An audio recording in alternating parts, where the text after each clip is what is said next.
Hey guys, how are you all? Welcome back to my channel. If you enjoy, then please like, share and do comments.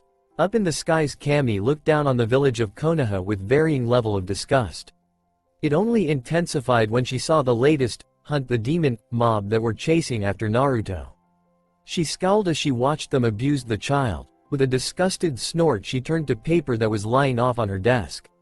On that paper were the names of Minato Namikaze and Kushina Uzumaki. It pained her heart to know two caring and pure souls sacrificed themselves for those whelps. It hurt even more when Kushina found out that her husband had sold his soul to the Shinigami for nothing and that her baby boy was being tortured and she couldn't do anything about it. Cammy sighed as she continued to watch. "That's it, I'm going to do something about this," she yelled as she flew down into the world below. Naruto was being trampled and bruised before the Anbu finally decided to show up, but when they did, the beating was already over. After the crowd had dispersed, the Anbu unit left the area as if their only duty was to just make sure he didn't die. The blonde boy began curling himself up and his eyes began welling up with tears as he simply cried there, letting all his emotions out. Why, what did I do?" he sobbed as he picked himself up. "You did nothing wrong, my child," he heard a feminine voice say. Naruto whipped his head to the noise in fear of another beating, but felt a blush crawling up into her face at what he saw. What stood there was the most beautiful girl he had ever seen. It was a raven-haired beauty. She had long luscious hair that stopped at the small of her back and her face was motherly and loving, but didn't lose any of her and feminine qualities. She had curves that seemed to go forever and long never-ending legs alongside perky and firm breasts. You don't need to even touch it to know how perfect they must feel, and Naruto was just a kid. He didn't even know what to even do with those. She was wearing the most dazzling red dress he had ever seen, with a golden dragon swirling around her midriff with the head resting on her shoulder. Cammy looked at Naruto, amused at his dazed expression, and giggled to herself. Now Naruto, what are you looking at?" she asked, hands on her hip and cocked to one side while raising an eyebrow. Naruto just shook his head of any thoughts that shouldn't be there and fought furiously against the blush to look at the woman before him. Cammy made her way to Naruto with elegance and grace only one of regal birth can achieve. "Naruto, sweetie, do you know who I am?" Cammy asked, her voice warm and motherly. Naruto shook his head no, not at all trusting his voice to say anything. "I am Cammy." A lump formed in his throat. "K-ka Cammy?" Naruto said, his voice high and in disbelief. Cammy just nodded her head and looked into his eyes with shame and sadness. "Naruto, I want you to know that Konoha's end is nigh. For years I have looked upon this village with nothing but disgust, but held back because of your mother and you father, and also because of you. Even though they hurt you, you still love them and care for them. You are a pure soul. One that Konoha does not deserve, and because of this I will give you a power." "AP power?" Naruto asked. This was far too much for him to take in. She nodded. Before she said anything else, she locked her lips to Naruto's and the blonde felt the blood flowing into his mind. His brain was unable to comprehend it. It was filled with passions and warmth. It was amazing. When their lips parted, Naruto could feel his eyes changing, reforming. It wasn't painful nor was it comfortable, but Cammy just smiled. "You now carry the Onigin with these eyes. You are a god. You control chakra and you will have an infinite amount. Your powers were the same yet greater than the Rinnegan, Sharingan and Byakugan. You will have all their benefits with none of their disadvantages. Also every creature that I have made shall do you bidding, and when you reach of age, you will be husband, but I am understandable you can have many wives, but I must come first," Cammy replied, making the boy blush. "Ma, marriage?" Naruto thought in his mind. Not only was he made a god, but now he was going to marry Cammy? Cammy giggled again. "Be safe and stay strong. Learn your power and meet your tenant. Don't worry, Kurama isn't a bad guy once you get to know him." "Kurama?" Before he could get an answer, Cammy put her hand onto his forehead before he was dragged to the recesses of his mind. 8 years later. Naruto, age 12. "Who are you?" yelled a Kumo nin as he jumped down and stared into the eyes of a man rumored to be god in the ninja realm. He wore a white overcoat with orange flames on the hue and sleeves. On the back of his coat was the kanji for sage, while within his coat he wore a standard Chunin flak jacket, but this one was black with a whirlpool symbol on the top left side of it. Underneath the jacket was a black long-sleeved shirt with orange lining and a chainmail undershirt. He wore a pair of cargo pants that had scrolls going down vertically on his legs with a pair of steel-toed combat boot. His face was overshadowed by a hood only revealing a small portion of his mouth while the entirety of his upper face was pitch black except for a single strand of blonde hair jutting out.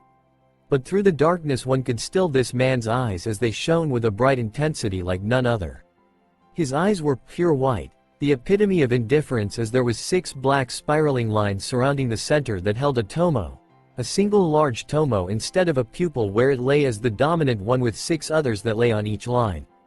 Before the man could ask any more questions, the center tomo began expanding out before taking the shape of a saw, and he began rushing through hand signs, summoning jutsu. When his hand met the wood of the tree branch he was standing on, a giant purple snake appeared and started cackling madly at the Kumo Nen. He froze as he saw the snake's fangs opened out, and he gave no resistance as the snake devoured him whole. When its job was done, the snake turned to his summoner and asked, "Why did you call me to deal with just one person, my lord?" Manda asked the shinobi as they both stared into each other's eyes, one of indifference and the other of respect. It wasn't the snake that had the indifference look. He planned on betraying his comrades and selling out his village. Not only that, but he stole slaves for his own profit. Men like that make me sick. Knowing him in your stomach will help me sleep at night. The sage remarked as the boss snake seemed to like the answer. Who was he to question a free meal? "Yes, my lord," the snake said as he bowed his head before disappearing in a puff of smoke. "Nay, Kurama, do we have anything else to do?" Naruto asked his longtime father figure. Let's go on a killing spree. I hear rock is a great place for one. I'm sure your father would agree." The fox remarked joyfully. "Calm your bloodlust, Kurama, don't worry, eventually a war will break out and you and I will have to fight in it," said the shinobi. Whatever Naruto, the now dubbed Naruto, just grunted and pulled his hood back, revealing his long spiky hair and whisker marks with deep blue eyes. With closer inspection, this man was nothing short of a young boy, and on his forehead was a hite 8 with the kanji for Kyuubi on it with a whirlpool in the background. "Oi, Naruto, let's get back before Gaara gets pissed," yelled out a feminine voice. When Naruto whipped his head to look at her, he saw that it was a young petite girl with red hair tied into a ponytail but ended off with a white tip, making it look like a foxtail. She wore a dark brown tank top that exposed her midriff along with cargo pants that ended off with steel-toed boots. She also had amber-colored eyes. "Alright Hakiri," Naruto yelled back as he stood up. "I still don't know why you don't want to mate with her. She'd make a fine vixen." Kurama cried out. "I don't see Hakiri like that, she's a little sister to me." Naruto yelled out. "Little sister? Little sister? What part about that chest of hers makes you think she is little?"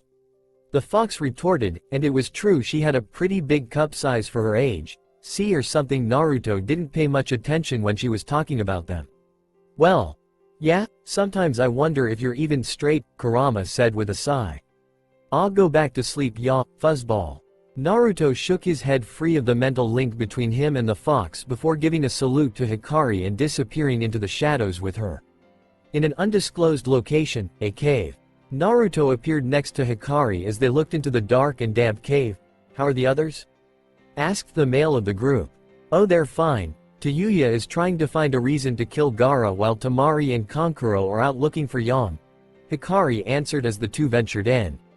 "What about Yugito and B?" Naruto asked. "Oh, they're still in Kumo, but they'll help when they can." "Good, those two were lucky to be born in Kumo. If not, infiltrating the place would be far harder," Naruto said as he came across the sound of an argument spewing forth. "For the last time, Tayuya, I did not steal your cookie," Gaara's monotone voice said, but annoyance could clearly be heard in the mix. "I know you took it, you fucktard. Now where is it, you 2-bit motherfucker?" Naruto snickered to himself as he heard Gaara sigh. Tayuya could be a handful at times. "Tayuya, chill, it's just a cookie," Naruto said as he and Hikari entered the room. "Just a cookie, it's my cookie." "Shithead," Tayuya replied hotly. "Is she still pissed off about the hot springs prank?" Naruto asked himself. Unfortunately, somebody had been listening. Maybe not. I don't even see why she was made. I mean, she wasn't even in the hot spring when the prank happened, and where the hell did she got the frying pan from? We were in the middle of a hot spring for Kami's sake, the fox replied. Yes, there was the everlasting question as to where women got those damn frying pans from. Even the almighty Kyuubi no Kitsune had spent the better part of a century trying to figure it out. Yes, that was one of life's many great mysteries, right next to why women gain freakish strength when in the presence of a pervert. Alright. Look, we're heading out to Konoha in a week's time. You can get a cookie there, and I even know a good dango restaurant there. Naruto said, which got the intended result as Tayuya grinned before disappearing with Hikari into the many catacombs in the cave. Hey, women, right, Gaara? Gaara simply rolled his eyes at his friend, brother, as he pulled out a kunai and began to sharpen it. Remind me again why we let her join us. Naruto chuckled at how blunt his friend was with her. She was an orphan and she's been through things like us. Both the boys gained a solemn look at this. True, when they first met Tayuya they just thought she was a brat that wanted to mess with them, but when they found out she was a street orphan facing the same pain and loneliness as the two Jinchurikis did, they took her in and made her a part of their family. So how's Shukaku? Naruto asked. When Naruto had first met Gaara, he found out that Shukaku, the one-tailed raccoon, had been terrorizing his mind and making it nearly impossible for Gaara to sleep. So a little chat with Kyuubi and some influencing from the Omnigan, the tailed beast, just sighed and left his container to sleep. After that episode, Gaara could not stop thanking Naruto after everything he did for him. What was better was that the blonde was able to get Gaara to follow him and leave the sand for the time being at least. Gaara knew his father would not be pleased, but he didn't care. He was a horrible dad. He's still grumpy, but he's getting better. Our relationship isn't anything like you and Kyuubi though, Gaara replied. Naruto nodded his head in understanding. So how are you feeling? Gaara's voice was the usual, only laced with curiosity and concern. What do you mean? We're heading back to Konoha, your home village, after 8 years. The same very village that treated you like how all us Jinchuriki were treated. Are you gonna lose it? He sounded genuinely concerned but also a bit hopeful. When Gaara and Naruto met, he wanted to burn Konoha down to the ground. It was one thing when Gaara found out that the assassination attempt against him, alongside the story of his mother not loving him turning out false, left a dent in him, but when he found out about Naruto's life, how his father and mother gave their lives for him and asked he be seen as a hero only for them to squander the fourth, the legendary shinobi's name. It was sick. The villagers in Sand only stood away for fear that Gaara might lose it, which was understandable since he had no control over Shukaku and the seal wasn't as strong as Naruto's own, but because of that Gaara was angry. People just left him alone, whereas in Naruto's condition he was beaten and scarred. This left a boiling pot deep in his stomach, where Gaara left a personal spot for what the Konoha villagers did to his brother. No, Gaara, I've put those feelings aside. The villagers only acted out in fear. It was understandable how they treated me, but not excusable, the blonde replied. You're too forgiving for your own good, replied Gaara while shaking his head. The blonde just grinned before he pushed himself up from the wall he was leaning up against and made his way out the cave. Get everyone ready, we're heading out once the sun sets, Naruto ordered as he walked out. Gaara gave a nod as a response before he left to go tell Tayuya and Hikari. As Naruto walked out, he began to think about Konoha. I wonder if anybody recognizes me? Naruto pondered. I think it'd be better if they don't recognize you, kid, Kurama said, his voice in a low growl at Konoha. It's just another stinkhole. I guess you're right, Naruto thought sadly. He may have been born in Konoha, but the village just wasn't home, not anymore at least. You should practice going into sage mode, that would make you feel better, Kurama added. Yeah, you're right. After the talk with Kurama, Naruto made his way up into a tree where he closed his eyes and let the nature energy enter his body. It was a weird feeling really, with using Kurama's power. All he felt was rage, raw and powerful rage, but with sage mode it was calm, serene. Opening his eyes, Naruto sped through hand signs and slammed his palm onto the ground before a giant toad appeared and the blonde sat carelessly on his head. Naruto, why did you summon me? Gamabunta roared. He didn't like being called for nothing. Hey Gamabunta, what was my dad like? Naruto asked. The great toad boss just sighed. When Naruto found out his father was the fourth and he was his personal summon, the blonde often asked him these questions. Honestly, he didn't mind. He always liked Minato, but the boy would be driven insane if he continued to talk about him like this. Naruto, as I've said and as you've probably heard, Minato was a great man, loyal and strong, but why are you asking me?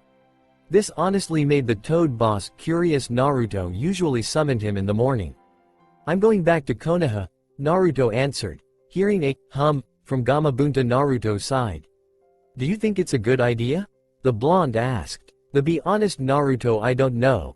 One side of me is torn to burn it down to the ground because of what they did to Minato, but another side is because Konoha is Minato's village and by destroying it I would further trample his good name. Naruto nodded his head in understanding. Thanks Gamabunta. The toad boss just grunted before disappearing in a poof. Landing gracefully onto the forest floor, Naruto began stretching. With a sight he released Sage Mode and activated his Omnigan. The center tomo expanded for a moment before 4 lines began protruding out and ended after touching the first spiraling line. After a version of Susanoo formed behind Naruto. This Susanoo was greatly different from Itachi Uchiha's Susanoo. This one was formed through the use of the Omnigan. Instead of the usual black-colored demonic soldier, this one was pure white and wasn't a skeleton. Instead it was an angel. She had long flowing white hair and wore a long form-fitting white dress that went past her feet. She had 2 long and white wings that surrounded Naruto's sides protecting him. On one hand she carried a long broadsword while in the other she carried a shield with the symbol of a raven's claw on it. Pleased with the result, Naruto let the attack die down before walking back to the cave. The next day, Naruto, Hikari and Gaara stood together in the front of the group. Hikari was in between Naruto and Gaara and she had changed clothes. She now wore a red kimono-like top while wearing a white sash-like belt that was done in a bow tie on her back. Her hair was the same except it looked like it was redder. She wore tight form-fitting shorts with knee-length dark purple boots that exposed her toes. On her waist was a pendant that was much like the whirlpool symbol from Naruto's clan, except this one was amber green and it had a shuriken in the center. Temari, Kankuro and Tayuya were in the back. The 2 girls were talking animatedly while Kankuro just sighed. Being with girls was always a good thing, but being with a foul mouth and his sister was not. When the group first met Tayuya, she was very rude and didn't trust them, but after a while she warmed up to them. Or at least Naruto and Temari. She was still dealing with trust issues with Gaara and Kankuro when she caught the 2 of them peeping on her. To be fair, it was Kankuro who was spying and Gaara who was trying to stop him. But that wasn't how she saw when produced a frying pan out of nowhere. When they reached the gates they were greeted to the sight of Izumo and Katetsu. Before any one of them could say anything, Naruto placed them into a genjutsu-induced sleep and the 2 continued their walk undeterred. The reason why they were there was that one of Naruto's informants was there for the Chunin exams. A ninja from Grass if he wasn't mistaken. Naruto walked up to the academy, his school now only a place where bad memories reside. The rest had split off to what they wanted while Naruto just continued to stare at it. All the while listening intently to the footsteps coming to his side. Sage, the man next to him said in a whisper. Suzuki, Naruto replied. What do you have for me? Suzuki pulled out a file from his person and handed it to Naruto. Something big is going on, Sage, and I don't know what, but I know it has something to do with the Jinchuriki. Naruto, or Sage, just nodded his head and disappeared without a sound. Suzuki just sighed before he made his way into the academy. No use making his team wait for him. Naruto's eyes began scanning the area around him. The ninja in the village must be very relaxed because Naruto could only see and sense Chunin-level chakra reserves from every ninja, even Anbu. This was disappointing. Naruto then swung around and looked down onto a man who was literally pissing himself. Behind the man was Gaara and Kankuro while the girls were out shopping or something. This man was a very important man because this man was a civilian council member who was in league with Orochimaru, and Naruto needed the information regarding Orochimaru that instant. Please, I'll tell you anything you want, the man pleaded. Naruto nodded his head as he placed his hand on the man's head. Oh, I know you will. At that moment in time an unbelievable amount of pain shot through him and he couldn't even scream thanks to Gaara's sand in his mouth. Naruto was concentrating and it was best not to disturb him. What he was doing was really simple. He was sending quick bursts of chakra into the man's body and said chakra were swarming his brain, more accurately the part of the brain that retained memory. The chakra began scooping up the required memories and starts sending them to Naruto's brain, where he began filling them and sorting them away. Usually Naruto would use the Rinnegan properties in his eyes to deal with the interrogating, but that would result in the man's death, and because of his profession that would lead to too much suspicion, so this would have to suffice. When he was finally done, Naruto let go of the man's head where he slumped to the ground. He wasn't dead, just unconscious. He might have slight amnesia, but Naruto placed a genjutsu on him to make him think he was drunk and was dropped off here by thugs because he insulted them. After the job was done, he and the two males disappeared without a trace. The next day, enough! The Hokage bellowed as he stared at the civilian council, a small amount of killing intent leaking off from him. Sarutobi Hiruzen hated many things, but what he hated the most were bratty civilians going on and on about their precious Uchiha. If it wasn't for the promise I made you, Itachi, Sasuke would be dead already for all the trouble he's caused me, Sarutobi thought into his mind as he stared into the eyes of every civilian as they began to choke from the killing intent. Let us begin the discussion about the Chunin exams, Sarutobi said, getting nods from the shinobi side while the civilians were mumbling to themselves. The Sandaime felt the comings of a headache as the meeting would progress. Koharu stood up and spoke with an air of finality. I decree that Jiraiya is to train the Uchiha and teach all his jutsus, even the famed Rasengan used by our hero the fourth. The civilians nodded at this and the shinobi in the room, minus Sarutobi's former teammates, began scowling. Denied. Jiraiya will choose his own apprentice and the right to that ranked jutsu is held by none except for those with Namikaze blood. Sarutobi was fuming on the inside. He can expect this behavior from the civilians but from his former teammates. Oh, how they have fallen. Koharu scowled while Homura remained impassive. Danzo, however, remained an unnerving silent. The old warhawk was lost in thought about the latest reports his root had given him. He had been so adamant about that one thing that continued to be squandered in the village, and after he disappeared, Danzo had been searching for him non-stop, but it seems luck was on his side. If that boy is here, then making him into a weapon would be easy, he thought. Little did he know he was going to get a surprise.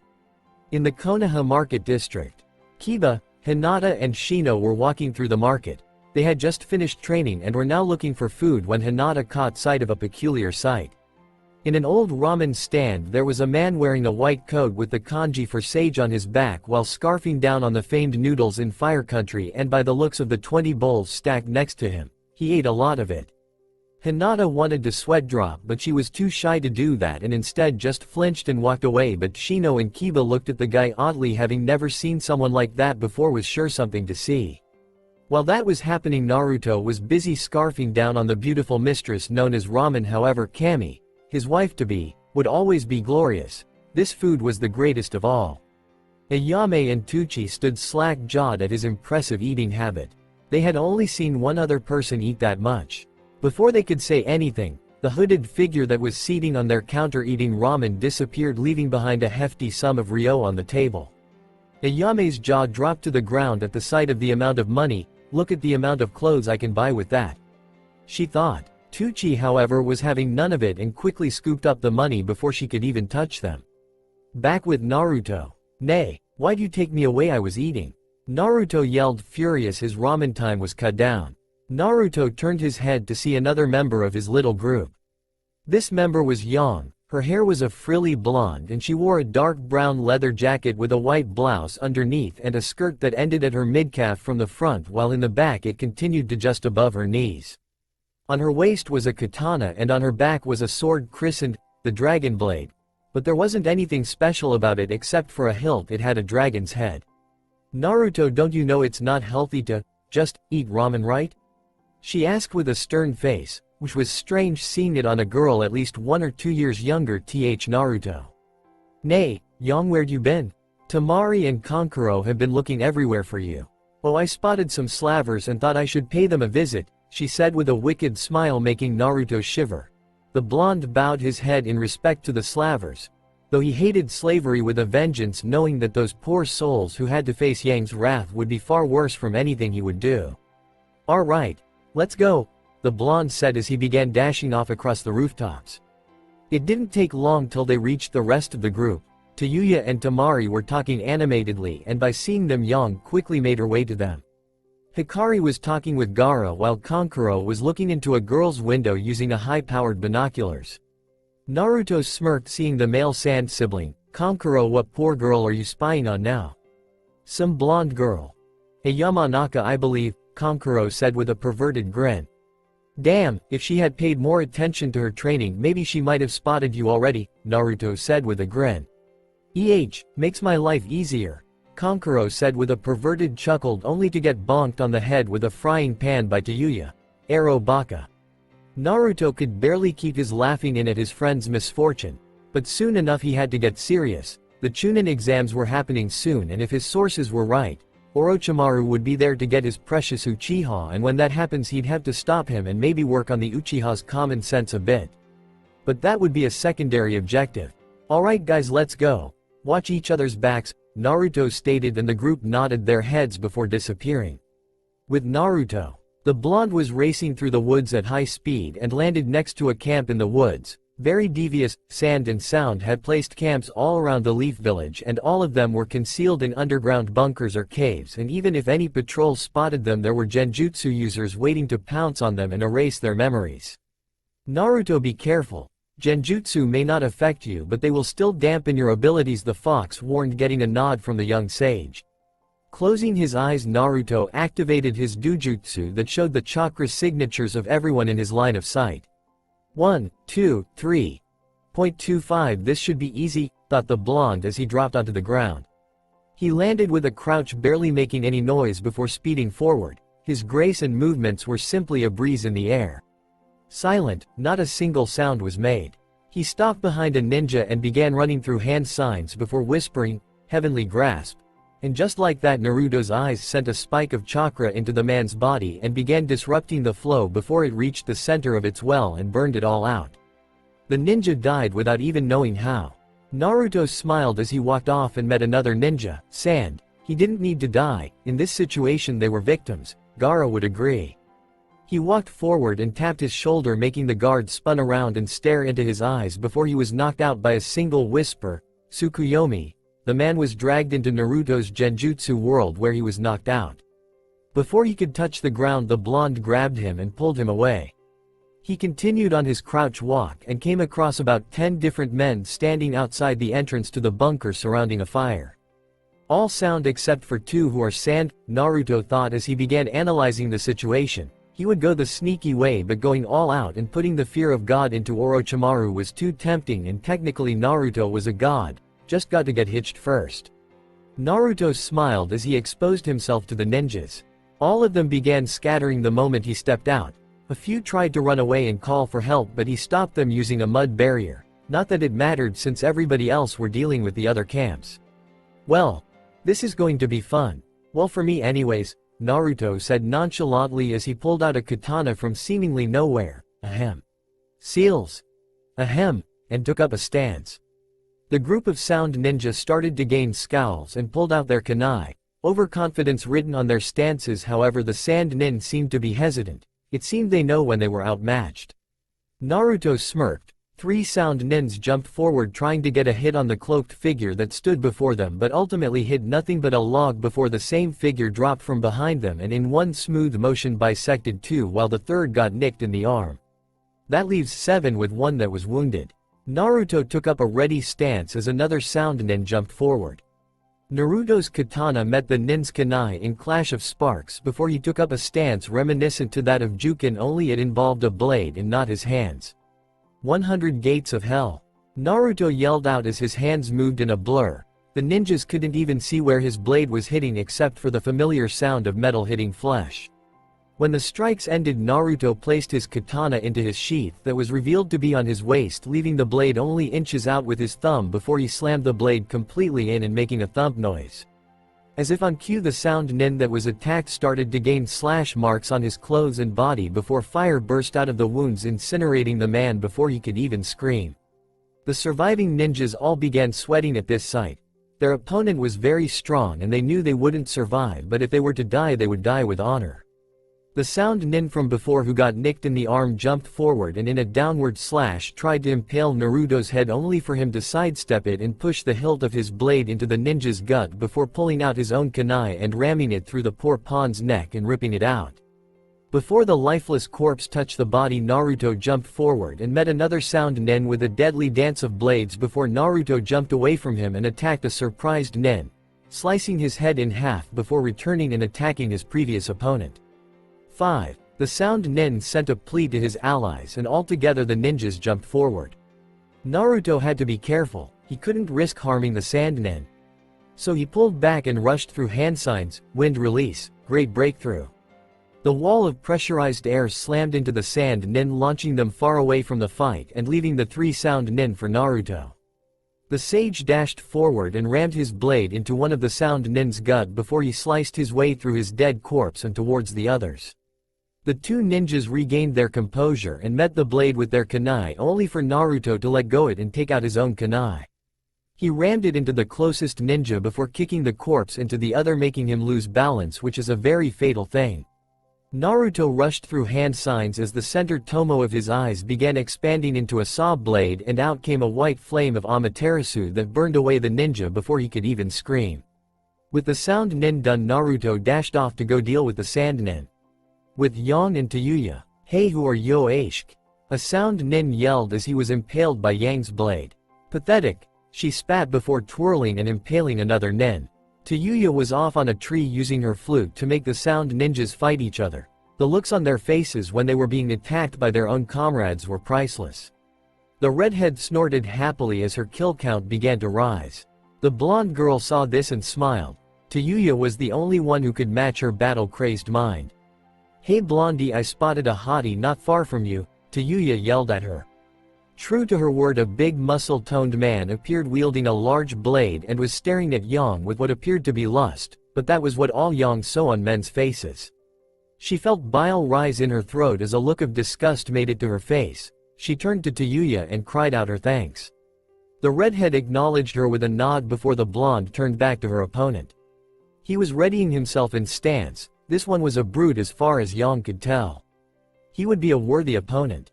She dropped down into her stance and the 2 dashed forward and met with a resounding clang, eliciting sparks to fly as they stared into each other's eyes. It stayed that way for a while, before the 2 disengaged and began circling each other.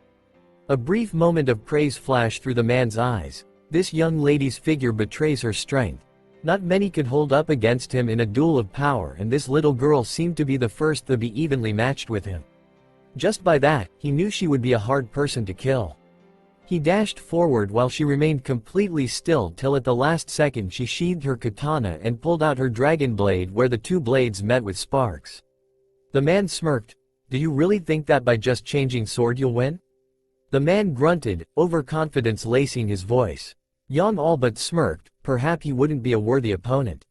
She sent a wave of her chakra into the blade and the eyes of the dragon head glowed before fire shot out and engulfed the blade. The man could feel the intense heat slowly burning his skin, and he watched with horror as the metal of his blade began to melt. Yang smirked as she rammed her shoulder into the man's gut and stood victorious above him. The man could only look in fear as she placed the tip of her blade above his family jewels before an evil smile took residence on her face. "Please, no," he begged, but it only seemed to encourage her further as she let the blade fall. With the Sand Siblings, mass burial, Gaara intoned as his sand engulfed a group of Sound Ninjas before crushing them into tiny little pieces. In that very moment the 2 males felt a shiver run up their spines. Making them open for 3 Sound Ninjas and a Sand Nin to exploit, but Tamari sent a wave of wind that sent them back into the ground, knocking them out. "What's wrong?" Tamari asked her brother's worry evident in her eyes. "I think Yang has found a worthy opponent," Gaara intoned, "but if you listen closely you'll find pity there." Kankuro only shivered in response. Back with Naruto. Sound release. Blisters. A wave of sound began ringing through the walls of the bunker. "Did you really think this would affect me?" Naruto asked. In a way it was affecting him, but the blisters that were being formed were quickly being healed before blood could burst from them. "You owe me something for this," Kurama said as he began working in overdrive. Yay, I'll go imagine up a vixen for you or something." The blonde sage pulled out his katana from his waist and raced forward, driving the blade into the man's heart before jumping away and slashing against his enemies. Naruto was skilled, and he wasn't sadistic. Something the Sound Nins don't have. Some may say being sadistic helps you be a better ninja, but that's only true in a small way. It'd make you more deadly, but the amount of mistakes you'll make just to quell your bloodlust would end only in your death. Naruto ducked underneath a kunai before lashing out with his shuriken and embedding an enemy into a wall. Before the Sound Nin could react, he was staring at white soulless eyes as the center tomo began expanding and forming a saw blade right before he felt his soul being ripped apart and taken into Naruto's own. So Orochimaru knew I'd be coming Naruto mused. Through the memories of the cannon fodder he ripped apart, Naruto found out that the snake Sannin knew that he was being hunted down but thought nothing of it and instead believed that his men could deal with it before the invasion, but it seems he was dead wrong. The pedophile always was overconfident in his abilities.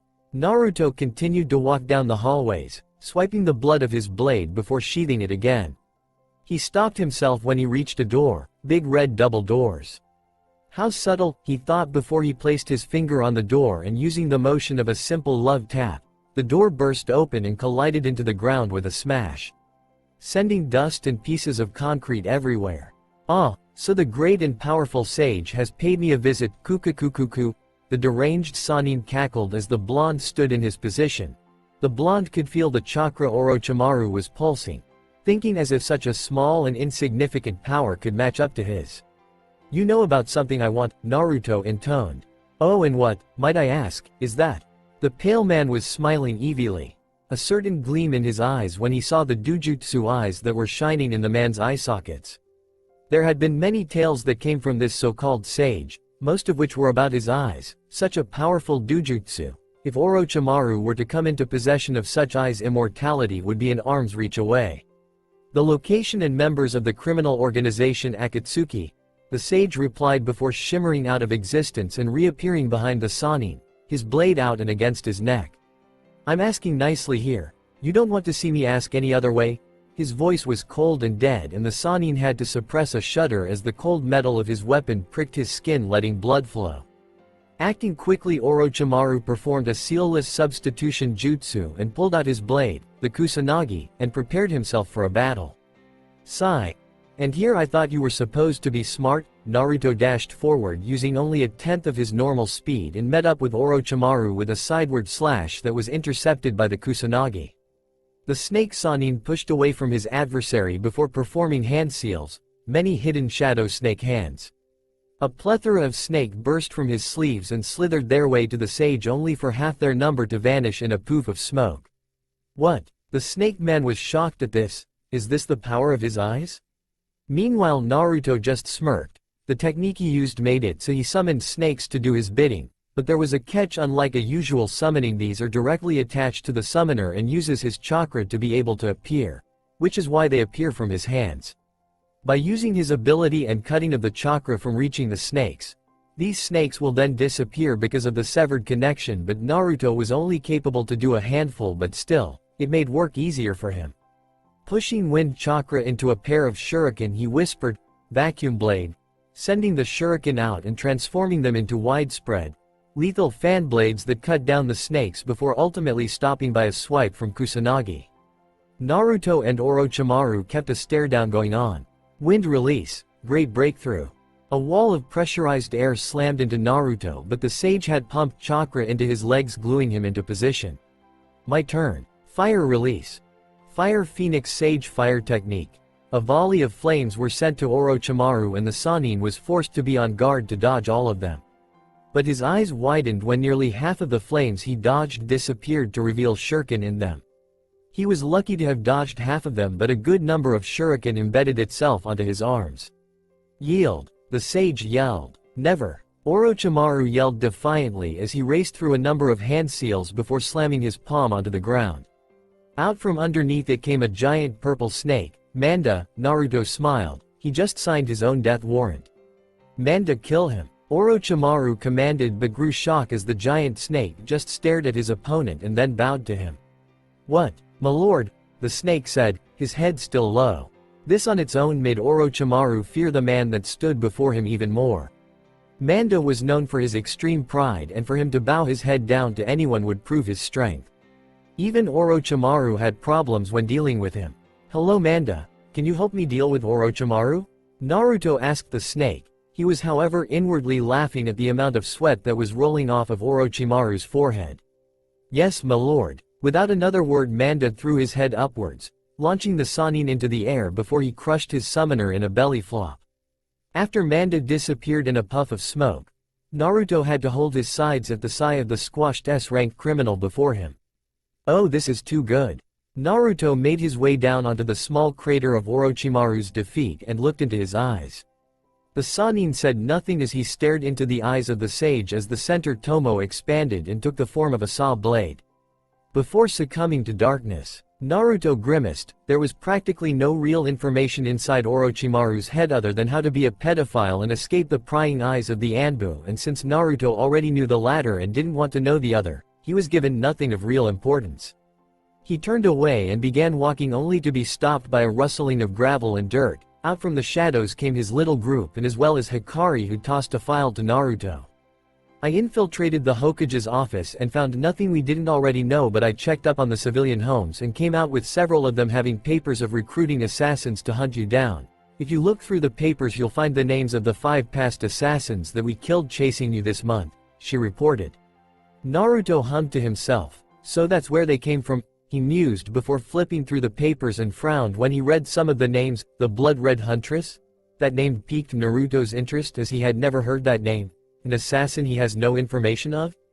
That was dangerous. Naruto gave a curt nod before all of them disappeared out of sight. The very next day, the Hokage sat peacefully on his desk, or perhaps none too little. He looked around his room and his gaze dropped onto Homura and Koharu, his former teammates and bane of his existence. Off to his side was Danzo, who, since they had been friends for quite a while, could tell he was inwardly seething. As to why? He knew not of why, but he knows anything that made Danzo made either involved his route, which he knew was still operational, or the livelihood of Konoha. Both weren't really ideal. Explain to me again why you are here. Sarutobi groaned out, and he would have sworn he saw the ghost of a smile flash on Danzo's face at his expense. Koharu huffed before speaking as if her position were even greater than the Hokage. The Uchiha needs to get stronger, he is weak. Hitaki's teachings is not enough. I suggest we place him under the teaching of an Anbu operative. Sarutobi bristled at that. The Anbu had better things to do than to deal with the arrogant Uchiha. If he sicked Yugo on the Uchiha, he wouldn't even last a day, let alone an hour. No, the idea would probably end in the civilian section asking for Yugo's head for doing what they asked of her. He will not condemn one of his own to deal with a civilian. No, that would be a fate far too cruel from hell. No, Koharu, the Anbu have more pressing matters to tend to than to teach the Uchiha. The Sandaime said with a tired sigh, slightly irritated that they seemed to be forgetting who was the leader of the village. The old woman's face scrunched up in anger before she began doing the passive-aggressive, political way of, well, bitching. Danzo, however, paid no heed to the woman or his former friend as his mind began to work overdrive. His route had seen the fight Naruto and his band of, what he can only assume, mercenaries beat down a massive contingent of Sound and Sand Nen yesterday, and he was seething on how his route failed to have come anywhere near such a threat to Konoha and the fact that the Jinchuriki seemed to be far too powerful for him to manipulate so easily. Nevertheless, he had sent out a capture team to bring him in. Had he known the Jinchuriki was actually the hooded man known as Sage, whose eyes were rumored to rival the Rinnegan, he would have just killed the boy the moment the report landed on his desk and took his eyes out. To have such power, he would be unrivaled. He had to suppress a chuckle that was escaping his lips as he feigned himself being interested in the conversation. Which was again talking about the arrogant Uchiha. There are few things he would agree with Sarutobi, but this was a matter that the two acknowledged in their younger years. The Sharingan was a cheater's way of becoming strong. But he smiled briefly as he rubbed his hand absent-mindedly on his bandaged arm. But shinobi don't play fair after all. With Naruto, the blonde sage was currently passing off the remaining amount of time he had in Konoha simply walking around catching the sights. He could briefly recall faces of people he once considered friends when he passed by their homes. Sakura, the banshee of a crush he had, though she wasn't that pretty, she was the only one who would even acknowledge his presence, making him crave simply for the attention. Sasuke, the Teme who was arrogant and cocky, but even through it the two had a rivalry of power and brotherhood as camaraderie was established even before the academy days and their meeting in the circumstances of his family's death. Something that seemed to shatter Naruto, as he could understand Sasuke feelings to an extent as he never really grew up with a family, but if he were to lose Gaara or Tayuya or anybody in his group, whom have become family to him, he'd be devastated. No, he'd go batshit insane trying to hunt down the person who did it. Naruto smiled inwardly as he saw a bunch of kids playing in front of the academy ground and the lone swing in front of it where he would spend his days being excommunicated from everyone else. Feeling a brief bout of nostalgia, Naruto sat down on the swing as he used to before, looking at the school longingly. I wonder how Iruka-sensei is. Naruto mused. Even though Naruto was young at the time, he could see it in his teacher's eyes, the only eyes that have ever really accepted him. There wasn't anger and disdain in those eyes, instead worry and care that only an older brother would hold. But his thoughts were cut short when he felt something press on his back. He lifted his head slightly to see Hikari leaning against him, her arms around his waist and her face nuzzled in the crook of his neck. "Bad memories?" she asked, her voice soft and soothing. "Yay," Naruto answered in an even tone, refusing to seem weak in the eyes of, he considered, his charge. Hikari was young when he met her, one of the first he accepted into this little group. It was a year after he left Konoha. He found her when visiting a village and the two played for a while, but later his father ushered her back home. Naruto didn't know at the time, but when she arrived she was greeted to another boy whom she was supposed to marry. This boy was arrogant, cocky and rude, a huge contrast to the company she had moments ago. At that night she stood crying at having to marry a boy she didn't want to marry, catching the attention of Naruto, who had stopped by to return her a pendant she dropped when she left the area they were playing at. She told him what happened and Naruto went all out on her parents. That night he learned a lot of secrets about her clan. Secrets he refused to tell Hikari and even to believe them true, but because of those secrets he took Hikari in, even though only being a year older than her, and left the clan house a smoldering mess to quell his anger. The young redhead had always been a little sister to Naruto, and after he told her about the fox she remained completely impassive about it, stating that if the Kyuubi was sealed in Naruto, that would mean Naruto was the jailer and not the jailed. The blonde smiled at that memory. Hikari, noticing it, raised her eyebrows but didn't press. "You know, we could burn Konoha down to the ground," Hikari suggested, but there was no humor in her voice. Naruto sighed at that point. Nearly everybody in their group wanted Konoha a piece of ash, all of which connected to Naruto. They would often say that his feelings were their feelings and what they did to him was what they did to all of them, and all agreed to burn the village. But the blonde sage could no such thing. Too many innocent, Naruto thought. "That's not gonna happen," Naruto said as he listened intently to the sounds of wolves howling into the night and crickets chirping. Hikari nodded her head against his back but kept close to him. She would gladly admit it, alongside the other females, that Naruto was literally a personal heater for all of them.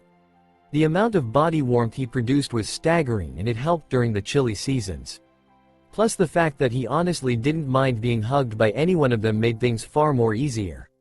"Come on, it's getting late, we should get home," Naruto said as he raised himself at the swing, but had to suppress a chuckle when Hikari simply clung to him tighter, forcing him to give her a piggyback. He was about to say something when he felt a tingling feeling going down on him. It was the same tingling feeling when he was attacked by a genjutsu, he thought with wide eyes before turning and gently sliding a genjutsu induced, sleeping Hikari off his back and pulled out the kunai as he scanned the tree area, his ocular abilities rendered useless for the moment. Genjutsu was an art Naruto thoroughly hated, not just because it was impossible for him to set up, without his eyes of course, but when one was casted on him he could barely see using his eyes. Simply because genjutsu was the art of placing a person in an illusion by practically putting him in a veil of chakra that would affect the area around him. Normally it would mean nothing because of the kyuubi in his eyes, but a particularly strong genjutsu, which was one that was usually put on him, would take a while to break out of, but he wouldn't still be affected because his eyes are capable of bypassing a genjutsu entirely. But the only problem is the chakra veil surrounding, which practically blinds him from seeing any other chakra source outside said veil, making his ocular abilities impossible since he was incapable of seeing the flow of chakra in his opponent to control it. Chakra is like a raging fire. It cannot be tamed, and when it is very unpredictable and difficult. Because of this, Naruto needed to see the chakra in order to perfectly control it, to either stop the flow completely, which uses an awful lot of concentration mind you, or simply use the chakra against his opponent. But thanks to the chakra veil, Naruto has to resort to using his regular eyes, a pair of cerulean eyes he hadn't used in a long time, again. So without further hesitation Naruto deactivated his Dojutsu eyes and continued to scan. But he was literally pissed when he felt another genjutsu being placed on him. Seriously. He seethed as he thought of the thrashing he was about to bestow on his enemy. Out of the trees 4 men dressed strangely, wearing plain white masks appeared and ripped out their ninjatus off their backs. "So you escaped the genjutsu EH? Rather quickly I would say," one of the ninjas said. Naruto knew these people, root operatives, victims under the command of Danzo, so he was hesitant in fighting them but knew their minds were too far gone to be saved. Without further ado, Naruto jumped forward and kunai clashed against ninjutsu as the two dueled, only to have it interrupted when another raced forward to grab him. Reacting quickly, Naruto dropped to the ground and raced through hand signs before calling out one of the many, non-ocular techniques he had. Wind release. Wind dragon jutsu. The dragon made of pure air sailed and impacted into the root ninja's body before Naruto unleashed his full speed and rocketed away from his opponent in a sonic boom. Caught surprised by the move, the root operative had to fight down the urge to cup his bleeding ears from the sound that accompanied their adversary's impressive speed.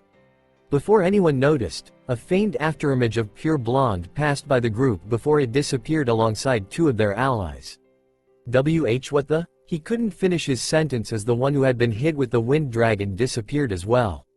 The root operative made a single step back out of fear before an image shimmered into existence before him, white soulless eyes staring into him with the center tomo taking the shape of three interconnected scythes spinning furiously at him. Penance stare was the last thing he heard before out from the eyes.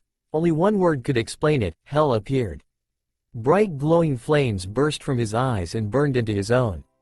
Images of people burning and suffering, a world of fire and demons plaguing his thoughts. He was forever trapped in this world as he dropped dead on the ground. His eyes burnt into stone. Naruto cupped his eyes in his hands. That technique exhausted him mentally as he needed to think up of the world he wanted to forever entrap the man, who ruined a peaceful moment, in. So he used what he would describe as hell and simply just left him there for the rest of his life. The blonde turned around and picked up his charge and walked away, not caring about the root body that was strewn on the ground or his comrades that were laid out in the area, in various compromising positions and areas. He was pretty sure he dropped one of them in the women's changing room at the hot springs. That one was probably gonna have a fun time. Sigh, and here I thought Konoha would get better, he muttered before he disappeared with a sonic boom and reappeared in front of a hotel. He entered it and gave a nod to the receptionist, who nodded back before discreetly doing hand seals underneath the desk, activating privacy seals. Naruto would very proudly admit of his spy network and loyal soldiers under his commands. However, it was harder to get some into Konoha considering some of the people's grudge against him, but he was capable of sneaking in some of his more well-trained soldiers who later took up jobs and became part of the civilian population. The hotel housing one of his many operatives stationed in Konoha. After the hotel was perfectly secured, Naruto entered a single room at the top of the hotel which held the entire group, minus him and Hikari of course. What happened? Temari asked in worry as she gently lifted Hikari off Naruto's back. Some of Danzo's root attacked us just now, Naruto grunted out as he began nursing a rather sizable cut on his arms. One of the root operatives got a lucky hit when he was dragging them away. Let me see that, Yang said softly as she performed a medical jutsu on Naruto's arm. It wouldn't really matter because of Kyuubi, but the fox would sometimes leave wounds, as they are reasoning that it was experience for pain tolerance, which actually did make sense. Ever since Kurama stopped healing some of the nastier wounds, Naruto learned to grow a pain tolerance and could probably survive at least a half hour of interrogation against Ibiki Morino. And that's saying something. It's not that bad really, Naruto tried to reassure her when he saw the worried look on her face. Not that bad, they were inches from hitting an artery.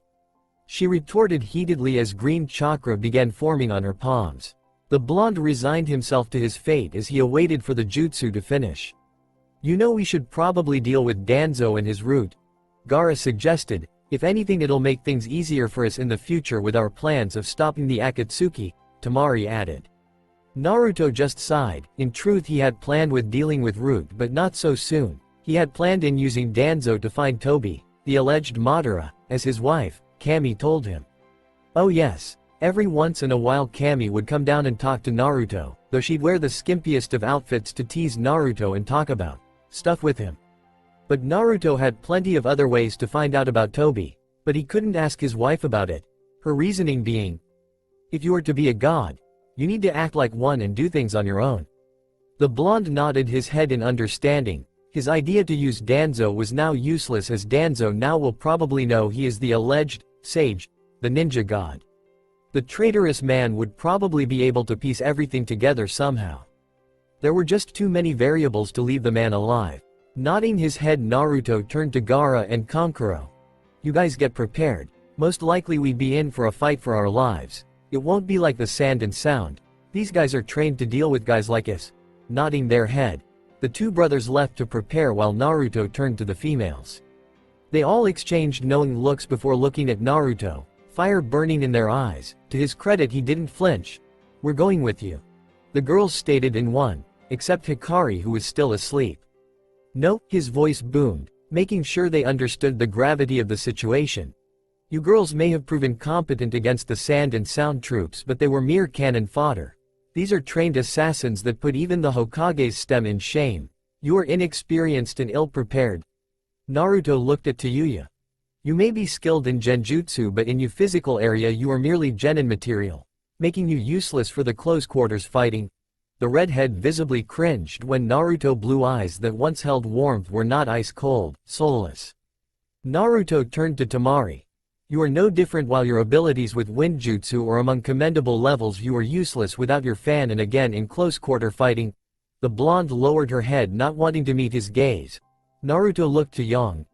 You are the only one of them who I can safely say that can last at least take on 2 root members alone. This got Yang smiling. But you are limited to your blades. All of your techniques are close quarters, making the polar opposite of the other two, which if you were balanced would be alright, but you're not, and I doubt root would be honorable and fight with only blades. Yang gained a downcast expression, and when his gaze landed on Hikari, his eyes softened. I don't need to explain Hikari. She's not physically strong and only knows a few jutsu, most of those few being medical jutsus. She is not capable of defending herself, let alone attacking a root ninja.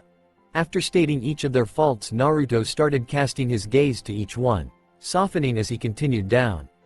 Each of you are strong in your own right, but not strong enough. With that, Naruto left through the door, also going to get prepared, leaving the women to think his words through. In a secluded location, several hours after the talk, Naruto sat atop a tree trunk and stared at the underground base that laid ahead. He had changed his clothes drastically. No longer did he wear the flak jacket, but instead he wore a chest plate, complete steel and able to withstand even the strongest blade. Under that he wore a black shirt with streaks of red on the sleeves. He wore metal greaves and arm bracers alongside metal boots and shin guards. He now wore a mask. This mask was white and his eyeholes, instead of being circular, was instead rectangular with red streaks going down the eyeholes as if it was crying bloody tears. The eyeholes held nothing but darkness in them, pitch black except for the furiously spinning eyes of Naruto's Dojutsu. By his side was Gaara, dressed in a similar armor chest plate but lacked the rest. He wore red steel-toed sandals with red pants and shirt. His gourd was still the same, except now there were several longer than average kunai strapped around the center of it. Kankuro was also no longer wearing his catsuit. Instead he wore a white flak jacket with the kanji for Puppet Master on his back and a pair of dark brown pants and shirt. On his head he wore a headband, but instead of the symbol for Suna it had the kanji of death. On his back was his trust puppet, while around his waist were smaller puppets, dolls to be exact. These were his trump card. Behind them were a row of ninjas, each dressed the same, all of them wearing white flak jackets with a pair of dark black pants and shirts with black sandals and the headband on their foreheads with the kanji for light. These were Naruto's troops, the carriers of his will, of a god's will.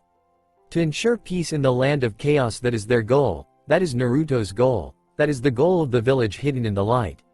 Without further ado, he and his team of sleepers jumped off and prepared for a fight. Danzo stared impassively in front of him. What was he staring at, you may ask? Nothing. He was just looking forward, into the darkness of his tunnel, as he heard the sounds of fighting and cries of pain emanate from the darkness within. By his side was Torun and Fu, his two most loyal root operatives. He spared a glance to the others in the room. Lower-tier operatives, cannon fodder. But they were useful nonetheless as he continued to wait. The cries and sounds of metal and death continuing till they all stopped, leaving only an eerie silence that did not faze nor touch Danzo and his operatives. To them, this psychological game was some daily occurrence. Light style. Heavenly bind. Out from the darkness, ropes made out of pure, white light reached out and latched onto the first row of root operatives, keeping them held in place, unable to move or use jutsu before all of them lost their heads. But still Danzo didn't flinch, and neither did his operatives. Passing a look to Torun, the ninja nodded and began forming a ball in between his hands made entirely out of his insects before something amazing occurred. The insects stopped and began to die out one by one before the ball was gone. Surprised, he turned to look at his lord to see he was none too pleased. But he couldn't reprimand his subordinate though, because from the ceiling dropped two ninjas, both dressed like a regular shinobi, but instead they carried white flak jackets. Each of them pulled out two trench knives and began their assault. Danzo watched them with calculating eyes, and already he was ninja had made short work of his operatives using only their trench knives. Dodging and weaving around their enemies like water before attacking with quick and deadly accurate strikes that left his men either crippled or dead. Making a discreet move of his hand, a group of root appeared by his side, more well equipped and better trained than the rest. They jumped forward and met the two shinobi in a clash of metal, only to drawn back by a puppet dropping from the side. Angered by the addition of another enemy, Danzo followed the chakra strings till he reached a separate tunnel in his underground base and had to hide a grimace when another group of these light shinobi appeared alongside a puppet user. Raising his hands, a separate group of his cannon fodder raced forward and met the shinobi head-on with only their tanto and kunai.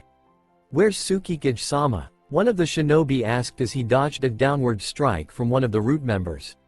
"I don't know. He and Gaara should have been here an hour ago," Kankuro yelled out as he directed his puppet in combat while also trying to avoid being skewered by kunai. "Just keep them busy," he ordered as he cut the strings on his left hand and pulled out a kunai. Using his right hand to direct the puppet's head and the left to defend himself from the attacking shinobi, Kankuro found himself being pushed to his limits, and he couldn't risk using his trump cards as there were too many allies around. "Come on, hurry up guys," Kankuro begged as he and his platoon were pushed back a little more. Earth style. Earth whirlpool. The group of root shinobi were cut down considerably when a whirlpool was created in the middle of their ranks, where they were sunk into the ground and left to die underground. "Kankuro, it would seem you are in need of assistance?" Gaara drawled as he appeared next to his brother in a sand wave. Kankuro for the most part just sighed in well-founded relief, and even a few of the shinobi in his command backed off a little, letting the others have a go at the enemy. While that was going on, Naruto and his own little group of ninjas were spearheading an assault on Danzo. Fu, seeing the threat, pulled out a tanto and motioned for Torun to guard their superior, to which he got a nod. The large Yamanaka hopped down and immediately clashed swords with one of the light shinobi before he ducked underneath a strike from Naruto. Seeing an opportunity, Fu lunged to the side, catching both the shinobi and Naruto off guard, before he buried his tanto into the gut of a ninja off to the side. Killing one of the enemy, Fu pulled out a trio of shuriken and tossed them to another who deftly blocked them before getting blindsided by a shuriken that pierced the right side of his head. When Naruto saw two of his own shinobi fall, he immediately grew pissed. Pulling out his katana, Naruto activated his Dojutsu and signaled for the remaining shinobi by his side to distract the Yamanaka. Nodding to his cage, the shinobi dashed forward and met with Fu in a display of sparks. The blonde-haired cage began to concentrate as the center tomo of his eyes turned into the shape of shuriken, with the center being red. His field of vision turned and changed till he could only see the chakra network of Fu. From there he watched. The chakra was smooth and not chaotic, showing that Fu held great chakra control and that he had at least high chunin reserves. Smirking, the blonde began to draw the chakra back into its well using considerable effort. On the outside, Fu could feel something strange happening to his body. The usual strength and power he had come to associate with using chakra was momentarily disrupted and all but disappeared. He could feel his movements become sluggish and took a lot more effort to move. It became harder and harder to block and attack until something happened that made him, for once in his life, grow scared. His hands started to turn gray before growing cold and turned to ash right before his eyes and continued its way up and past his shoulders. "Ah!" the Yamanaka screamed out as he began to crumble into the ground. Naruto grew pleased when he heard the screams before he cut his concentration and raced forward to meet Danzo. Not wanting an outright confrontation, Naruto raised his hands, palm facing forward, and muttered, "Heavenly push," before a shockwave erupted from his hands and slammed into the sitting Danzo and his unlucky bodyguard. Torun didn't have a chance to survive as his bones began to crack from the pressure and his organs were turned into mush as they churned and slammed against the inners of his body. The Aburame was dead before the attack even hit. But Danzo was a whole other story. The Tsukikage gritted his teeth when the old warhawk stood back up and looked at Naruto impassively. "What does it take to kill this guy?" Naruto ranted before he had to dodge a fireball. Then a hail of kunai before blocking a strike from a Tonto. "Geez, for an old guy you move pretty fast," Naruto yelled out before a windblade was sent in a collision course to his gut. Acting quickly, Naruto jumped back and formed a cross sign before 5 shadow clones appeared. "You know what to do," he stated before 2 of the clones nodded and dashed forward while the other 3 began to rush through hand signs. Danzo, not knowing what his enemy was doing, dodged a strike from the clone before blocking a strike from the other. Using honed experience, Danzo flicked his wrist, shooting a kunai to strike the clone he dodged before raising the same hand grab onto the other clone's shoulder and toss him into the ground where he poofed away. But grew wide-eyed when he heard a combined shout of wind style. Raging tempest. A gust of violent wind shot forward and impacted Danzo, the furious winds cutting deep into him, making him cough up blood and cry out in pain before he dropped to his knees. Naruto watched as his target dropped to his knees and met the old man with a steely gaze. "You brought this on yourself, you know," Naruto informed him, but was met with a chuckle from the broken man before he spoke. "Why, of course we did." Naruto was put on edge when Danzo's voice switched to a raspy deep monotone. Till Danzo's body began to convulse and shift, bones breaking and realigning before it reshaped itself into another rude shinobi, utterly shocking Naruto. "Have fun with our present," he yelled out happily before he ripped his shirt open, revealing the suicide seal on his chest. "Shit, run. I wonder how the raid is going on," Hikari wondered out loud as she had awoken from her slumbering where the other girls explained what was happening. The redhead sighed, seeing how she was of no help, and rested on the bed looking at the girls who were frantically trying to put their mind elsewhere from the raid.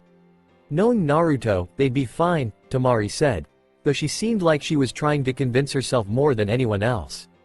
Danzo was an enigma. His root were skilled and not much is known about Danzo's capabilities except about his Sharingan eye. So naturally the girls were afraid that something bad might happen.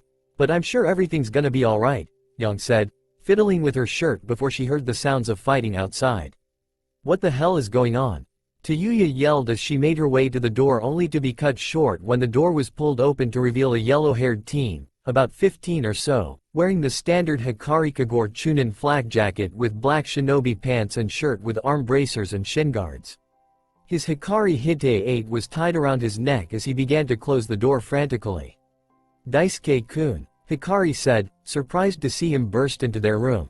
"Danzo and his root are here. Most likely they want to capture Hikari-sama alongside everyone else," Daisuke said urgently as he began to rush through hand signs and an earth wall appeared behind the door.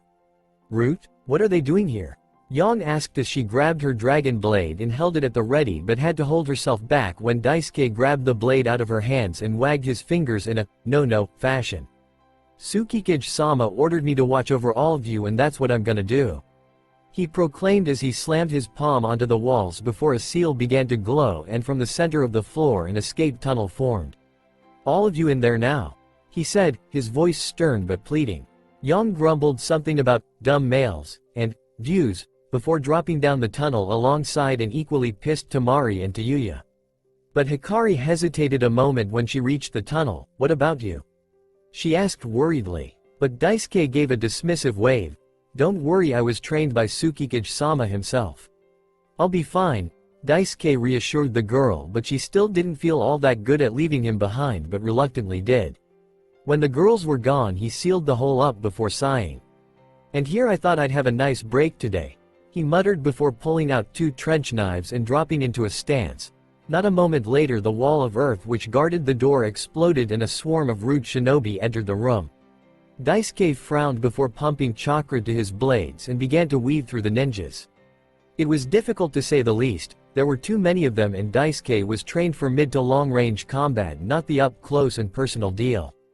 Blocking a Tanto strike, the silver-haired Chunin stabbed the rude shinobi several times using his unused hand and pushed the long-dead corpse away before doubling back when he felt a slash on his back. Ah, that stings. Turning around, he blocked another swing before pushing the shinobi back and slammed his bronzed-knuckled hands into the gut of another rude shinobi before stabbing another one in the neck. But he couldn't rest though, as 3 rude shinobi attacked him as one. Acting quickly, the Chunin parried one attack and blocked the other, but it left him open as the last remaining enemy sliced right through his shoulder. Daisuke hissed in pain before head-butted the enemy and doubled back. Crap, Tsukikage-sama, he muttered before another light shinobi entered the room and attacked them. With a cry-off, lightning release, cosmic shock. The 3 emotionless pawns were electrocuted before they could even turn. Kaguma, Daisuke chirped happily. Why'd I feel so woe-see, and aren't you supposed to be with Tsukikage-sama? The injured Chunin asked as Kaguma, a light Junin, inspected the wound. It was a trap. The Tsukikage is fine, but Kankuro-sama had been gravely injured alongside Team Hardshell and my team suffered 3 casualties. The Junin informed Daisuke. Sigh. This was a long night, he muttered. Daisuke immediately gripped onto Kaguma when he felt a sting when the Junin began to work on his wound. Damn. That stings. Daisuke gritted his teeth as Kaguma began to work a little more slowly. Don't worry kid, we're getting out of here. The Tsukikage has recalled the forces. Black Knight contingency is under effect, Kaguma informed. Daisuke nodded his head through the pain. I'm gonna level with ya kid. There's a poison in your wound that's stopping your cells from regenerating. The Chunin gripped the hole on his shoulder a little bit before he gasped out. So much pain, what the hell? His voice sounded like a mixture of a sneeze and a wheeze. It wasn't long till Daisuke felt his eyelids grow heavy before his arms dropped limply by his side. Kaguma checked his pulse and found that there was none. Sighing, the older ninja closed Daisuke's eyes and muttered a prayer before standing up. Today has been a long day. Danzo remarked the village with a look of growing regret. Regret for what? For not being strong enough to take the position of Hokage, for failing in his endeavors to make the village the strongest and mightiest. But as he stared at the village, a part of him was drawn back to simpler times, times when he and Hiruzen would play around and jump for joy as they thumbed their headbands. He and Hiruzen messing with their teammates and cackling madly when they pranked Kaharu or Kagami. Those were better days. Days where the horrors of shinobi were not introduced to them, days where their innocence shined brightly. Part of him almost felt like ripping out the eye that lay dormant in his bandaged socket as a way to apologize to Kagami for what he did to his son. Shisui was ever more talented and devoted to the village as Kagami, and he had destroyed his old friend's legacy and betrayed him. He sighed, he couldn't be thinking like this. The good of Konoha outweighs all others. He smiled a ghost of a smile when he remembered the meeting that took place moments ago. A miracle had happened. Both the civilian and shinobi council were both agreeing with each other. They were both outraged about the attack from the new village, the Hidden Light. An attack that Danzo had staged, pointing all the evidence to the hotel by the far reaches of Konoha that housed the majority of their forces in their safe haven. Many civilians were demanding war, but the shinobi were more calculating and less eager to fight, but they would eventually have to bend down to the will of the Hokage who, as weak as he is, would bend down to the will of Kaharu, Homura and the civilian council. He began spinning the cane in his hand as he walked away. I love it when a plan comes together. Junin Commander Arashi Kazami was currently very busy. Ever since the mishap in Leaf and the village being discovered sooner than expected, he had been swamped. Anbu squads were sent out to patrol the borders alongside Junin. The brown-haired, middle-aged man sent a hand through his hair. The cage of the village would be arriving soon and he'd have to make sure he went through as little trouble as possible. He sighed to himself as he looked out to the marvelous village which was the Hidden Light. It was built right on top of the old Uzushiogakure in the land of Whirlpool, but their Tsukikage had gotten the old daimyo of the land to rename it into the Land of Light and build a ninja village in accordance to the name. Everything had been rebuilt. The houses, the shops and the many magnificent structures which served as the village's defense. They weren't going to make the same mistake as the old inhabitants. Those specific buildings had seals that would spew fire and wind jutsus at any foreign chakra signature not verified by a Chunin or Junin guard. The pristine lake which ran across it wasn't all so innocent as well. In the lake were several seals which would release a magnitude of water jutsus at any enemies that were capable of entering the village. Arashi sighed before he turned to the Anbu captain that was in his office. With a nod, the Anbu stiffened before reporting, "Sir, a letter from Konohagakure has been sent to us. It seems the village is getting aggressive towards the incident in their village. They may go to war with us in the worst-case scenario. Best-case scenario, a few skirmishes between our villages but no direct confrontation." Arashi nodded slowly, having already thought of that but accepted it nonetheless. The brown-haired boy sighed. Whatever that happened in Konoha had to have been big if the Tsukikage alongside the spies in the hotel were engaged in combat. A part of him knew it had something to do with Root, the organization that his village leader had been so eager to learn more about. Right, get the Anbu commander in here. He needs to be informed of this as well. Nodding, the Anbu swiftly left right when a Chunin burst through the door. Arashi-san, Tsukikage-sama has returned with what's left of the den operatives we sent to Konoha. Arashi didn't waste any time and quickly shunshin out of the office. Damn it, I was so stupid. Naruto berated himself as he continued to lead the men by his side. No, you're not Naruto, you had no way of knowing it was a trap and you couldn't have stopped it any more than we could. Hikari tried to console Naruto as Gaara and Tamari were watching after a charred Kankuro and Yang alongside Tayuya were doing what they can for the rest of the shinobi with what little medical knowledge they had. She's right, Tsukikage-sama, we were all tricked and blindsided by that man. It was unfortunate, yes, but remember we live the life of shinobi, which means death is a part of our life, Kaguma informed his cage while walking in step beside him. Kaguma was a man of average build and had black hair that was styled to slick back into spikes. He wore the standard Hikari Kagure uniform with his sleeves rolled up to reveal his den tattoo, showing everyone that he was a member of Hikari Kagure Special Forces Division of the Anbu, Defense and Espionage Network. Their training specifically in circles around infiltration and spying alongside low-level assassination. Though they were far from weak, since their job forces them to be behind enemy lines, they were extensively trained and taught to resist the harshest of tortures to the point where they'd reach insanity before they would ever spill any information of Hikari Kagure. I know, but still I can't help but feel it was my fault, Naruto stated with slumped shoulders and a sigh. Kaguma nodded solemnly. The job of a leader was always a hard one. In the end you'd blame yourself more than anything else. Naruto didn't know how to feel though, he had practically trained most of them. The young men and women under his command could all say that they were given some training under their cage. Even then Naruto had extensively trained the ninjas in the Konoha contingent, especially Daisuke. One of Naruto's more prominent students, though people would find it odd that grown men and women who were ninjas be trained and accepted a child as their superior.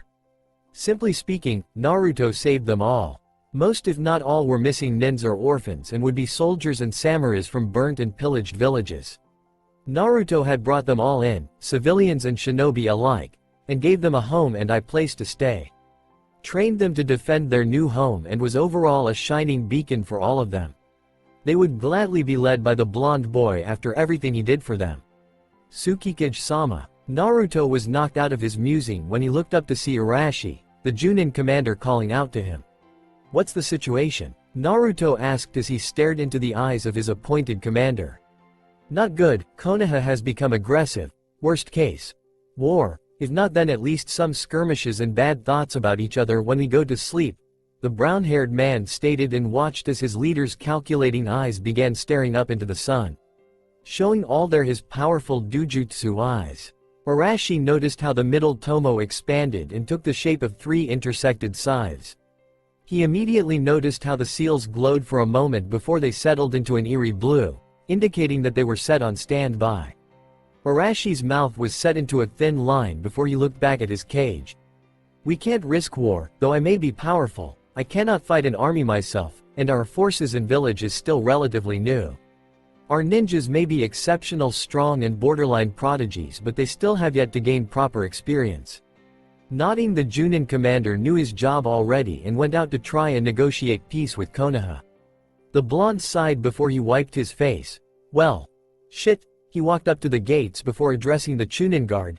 "Get Genin Team 7, they're heading to the Chunin exams." Off in the distance, Junin Kakashi Hitaki was staring at the hotel with some level of seriousness, but really he was itching to jump back into his book. But had to restrain himself in the presence of Kurenai, lest he wanted to be trapped in a genjutsu for the rest of his life. "So this is the place where the light shinobi were hiding at?" Asuma asks as he examined the area. Everything was completely scrubbed clean except for the battle that took place. No tracks, no identification, no clothes, everything was gone. "These guys are pretty good at covering their tracks," Asuma stated as he eyed the room with a scrutinizing gaze. Kurenai nodded, looking at the place with a frown. "How did they even get into Konoha anyways? Shouldn't that be impossible?" "Should be, but it seems not," Kakashi drawled, but the two other Junins could see just how stiff and alert he was. It was subtle, but they had known him for years. He was taking everything with a scrutinizing gaze and making sure not an inch was left unchecked by his eyes. "I hear the civilian council are fighting for war," Asuma stated, and he was met by the grim expressions of his companions. "War?" the white-haired copy nin said nostalgically. "Fools, the lot of them," Kurenai muttered as she went up the stairs to find any more clues. Both males sighed before they returned to searching for clues and whatnot. "This is an outrage, Hokage-sama. For them to attack us, one of the strongest hidden villages." This was what Hiruzen Sarutobi had to sit through as he rubbed his face, wearing an almost pain-filled expression. A part of him felt like throwing a kunai into the hag's face but refrained against. "Enough," the Hokage bellowed. "Any and all matters of shinobi are to dealt with by me, the Hokage, or have any of you forgotten that?" The third let out some of his impressive ki into the room, silencing the civilians and stiffening the shinobi. "But Hokage-sama, what they did is a great offense to the village," Sumate cried out, and several of the clan heads nodded. But a few, mainly the Nara and Hyuga, remained silent. The old man sitting behind the desk gave a long hard stare at Sume, who was squirming under his gaze. In one fell swoop, the Hokage slammed his palm onto the desk and said out, his voice eerie calm, "And what? Are you so eager to go to war? Have you forgotten the blood, the screams, the howls of war that you wanted so eagerly?" Many people flinched at his tone while the advisors remained impassive. "This meeting was put forth to deal with our security breach, but instead there are people preaching to me about the offense it is to attack our village and send spies into our midst." His voice rose by just pitch. One could hardly hear it, but it was there, and it was meant as a warning. "We are ninjas. This is our life and work. This is a ninja village. This is to be expected. But this, what is going on here, is not meant to be in any village of our stature." Many people flinched at his statement, but the Hokage didn't stop. No, it was far from over. "All of you are but spoiled ninjas and civilians in a time of peace. A time where your minds have forgotten what it was like for us during the Third Great War. And you are all willingly walking back into it. This new village may be small, but they would surely have allies, and their allies would have allies. And we would later be plunged back into the bloodbath that is war." The Hokage stood up from his chair and leveled everybody a stare for the ages. "This meeting is adjourned." His voice was grave and disappointed, dramatical, but it got the job done. The Hokage left the council chambers with his advisors by his side. "Hiruzen, Hikarigakure has sent us a message saying that they would send their own genin team to the Chunin exams," Homura reported as he stood by his old teammate. Hiruzen Sarutobi nodded and grew a thoughtful look. "Allow them entry, and ask if their cage would like to join us. I don't trust them, but right now they're extended as an arm for peace. I have no need not to accept." Sakura Haruno was currently walking down the road with a far-off look in her eyes. "I was so useless during the mission. I couldn't do anything," she muttered as she began to speed up in her walk. "That's it, I'm going to train harder and I won't need to stand back anymore," she said with conviction before she heard a commotion happen not far from where she was. Curious, she made her way there and spotted the Hokage's grandson yelling at a boy roughly a year or two older than her wearing a Hite 8 with the kanji for light. He had black spiky hair with blue tips. He wore a black long-sleeved shirt with a red vest that had white wind-like motifs. He had black shinobi pants and open-toed sandals. On his back was a huge butcher knife that Sakura honestly didn't know how he could carry it. By his side was a girl whose beauty made Sakura blush. She was gorgeous. She had white spiky hair that dropped to the small of her back and a heart-shaped face. She had a slim figure with a very well-endowed body. She was wearing a gray zipped-up jacket with a mesh undershirt. She had 2 black fingerless gloves and was wearing a black skirt that dropped down to her thighs. She had knee-length open-toed sandals and had exotic green eyes. "Hey you, why don't watch where you're going?" Konohamaru yelled out as he pointed an accusing finger at the boy. The light genin just stared at Konohamaru blankly before he drawled out, "Aren't you the one who knocked into me?" His tone of his voice wasn't necessarily condescending but highly annoying like her sensei Kakashi. Konohamaru grew a tick mark on his forehead. "Don't you know who I am? I'm the Hokage's grandson." The leaf boy smirked victoriously as he stared at the boy down, expecting him to grovel down on his feet and begging for an apology. "So?" Konohamaru's face faltered and he stared at the guy with wide eyes. "So? Apologize to me right now." The girl by his side giggled into her hand and the sound was so melodious that Sakura felt herself soothed by it. "Kid, just because you're the Hokage's grandson doesn't mean we have to show you respect. That's earned, never given," she spoke. Her voice was soft and calming that whatever retort Konohamaru had was completely tossed out the window. He nodded his head dumbly. "Oh great Setsuna. You got yourself another fanboy," the boy said in a lazy, aloof manner. Setsuna smiled and flicked Konohamaru's nose. "Oh stop it Nobu-kun, plus I don't mind. He's cute," the said boy blushed before walking away with a glazed-over expression. Sakura didn't really know what to make of it all but knew one thing. "Wait. I don't know who you are but you guys are obviously foreign ninja, so I can't just let you walk around the village without a proper reason," Sakura said with a frown as she hesitantly stiffened when the boy Nobu gave her a pointed stare. But before he could reply there was a shout on the other end of the area. When they turned they saw another boy run up to them. He was dressed differently from the other two. He had on him a blue form-fitting shirt with a black jacket. On the back of his jacket was a wolf's head and he had on blue pants that dropped down to sandal-covered feet. The boy had spiky brown hair with crystal blue eyes. "Ken-kun," Setsuna chirped when she saw the boy. "Where the hell were you guys? I spent an hour lost all over the place because you guys decided to have a date," screamed Ken as he flailed his hands into the air, exasperated. Setsuna blushed when she heard date and Nobu raised an eyebrow. "We are not on a date," he stated. Ken didn't seem to buy it but nonetheless nodded, not really caring. "Whose flat chest?" Ken asked as he pointed to Sakura, not even caring if she heard or not. The said girl grew a tick mark and she felt like whipping out her kunai at him. "Some girl asking us why we're here," Setsuna answered. "Oh," Ken nodded his head and looked at the girl with a scrutinizing gaze. Sakura shied away from the gaze, feeling uncomfortable by it. Overly dressed up, there's hair conditioner all over her hair. Her chakra stores are minimal, far more smaller than an average ninja. Doesn't train, too focused on looks. She could be an infiltration agent at best but with her looks she'd still suck at that, was Ken's assessment of her abilities. "We're here for the Chunin exams," was Ken's clarification of what exactly their team were doing there. "We're members of the Hidden Light Village," was what Ken said before he alongside his teammates walked off, not paying the girl a passing glance as they did what was asked of them. Sakura stared at their backs for a moment before shrugging and walking off.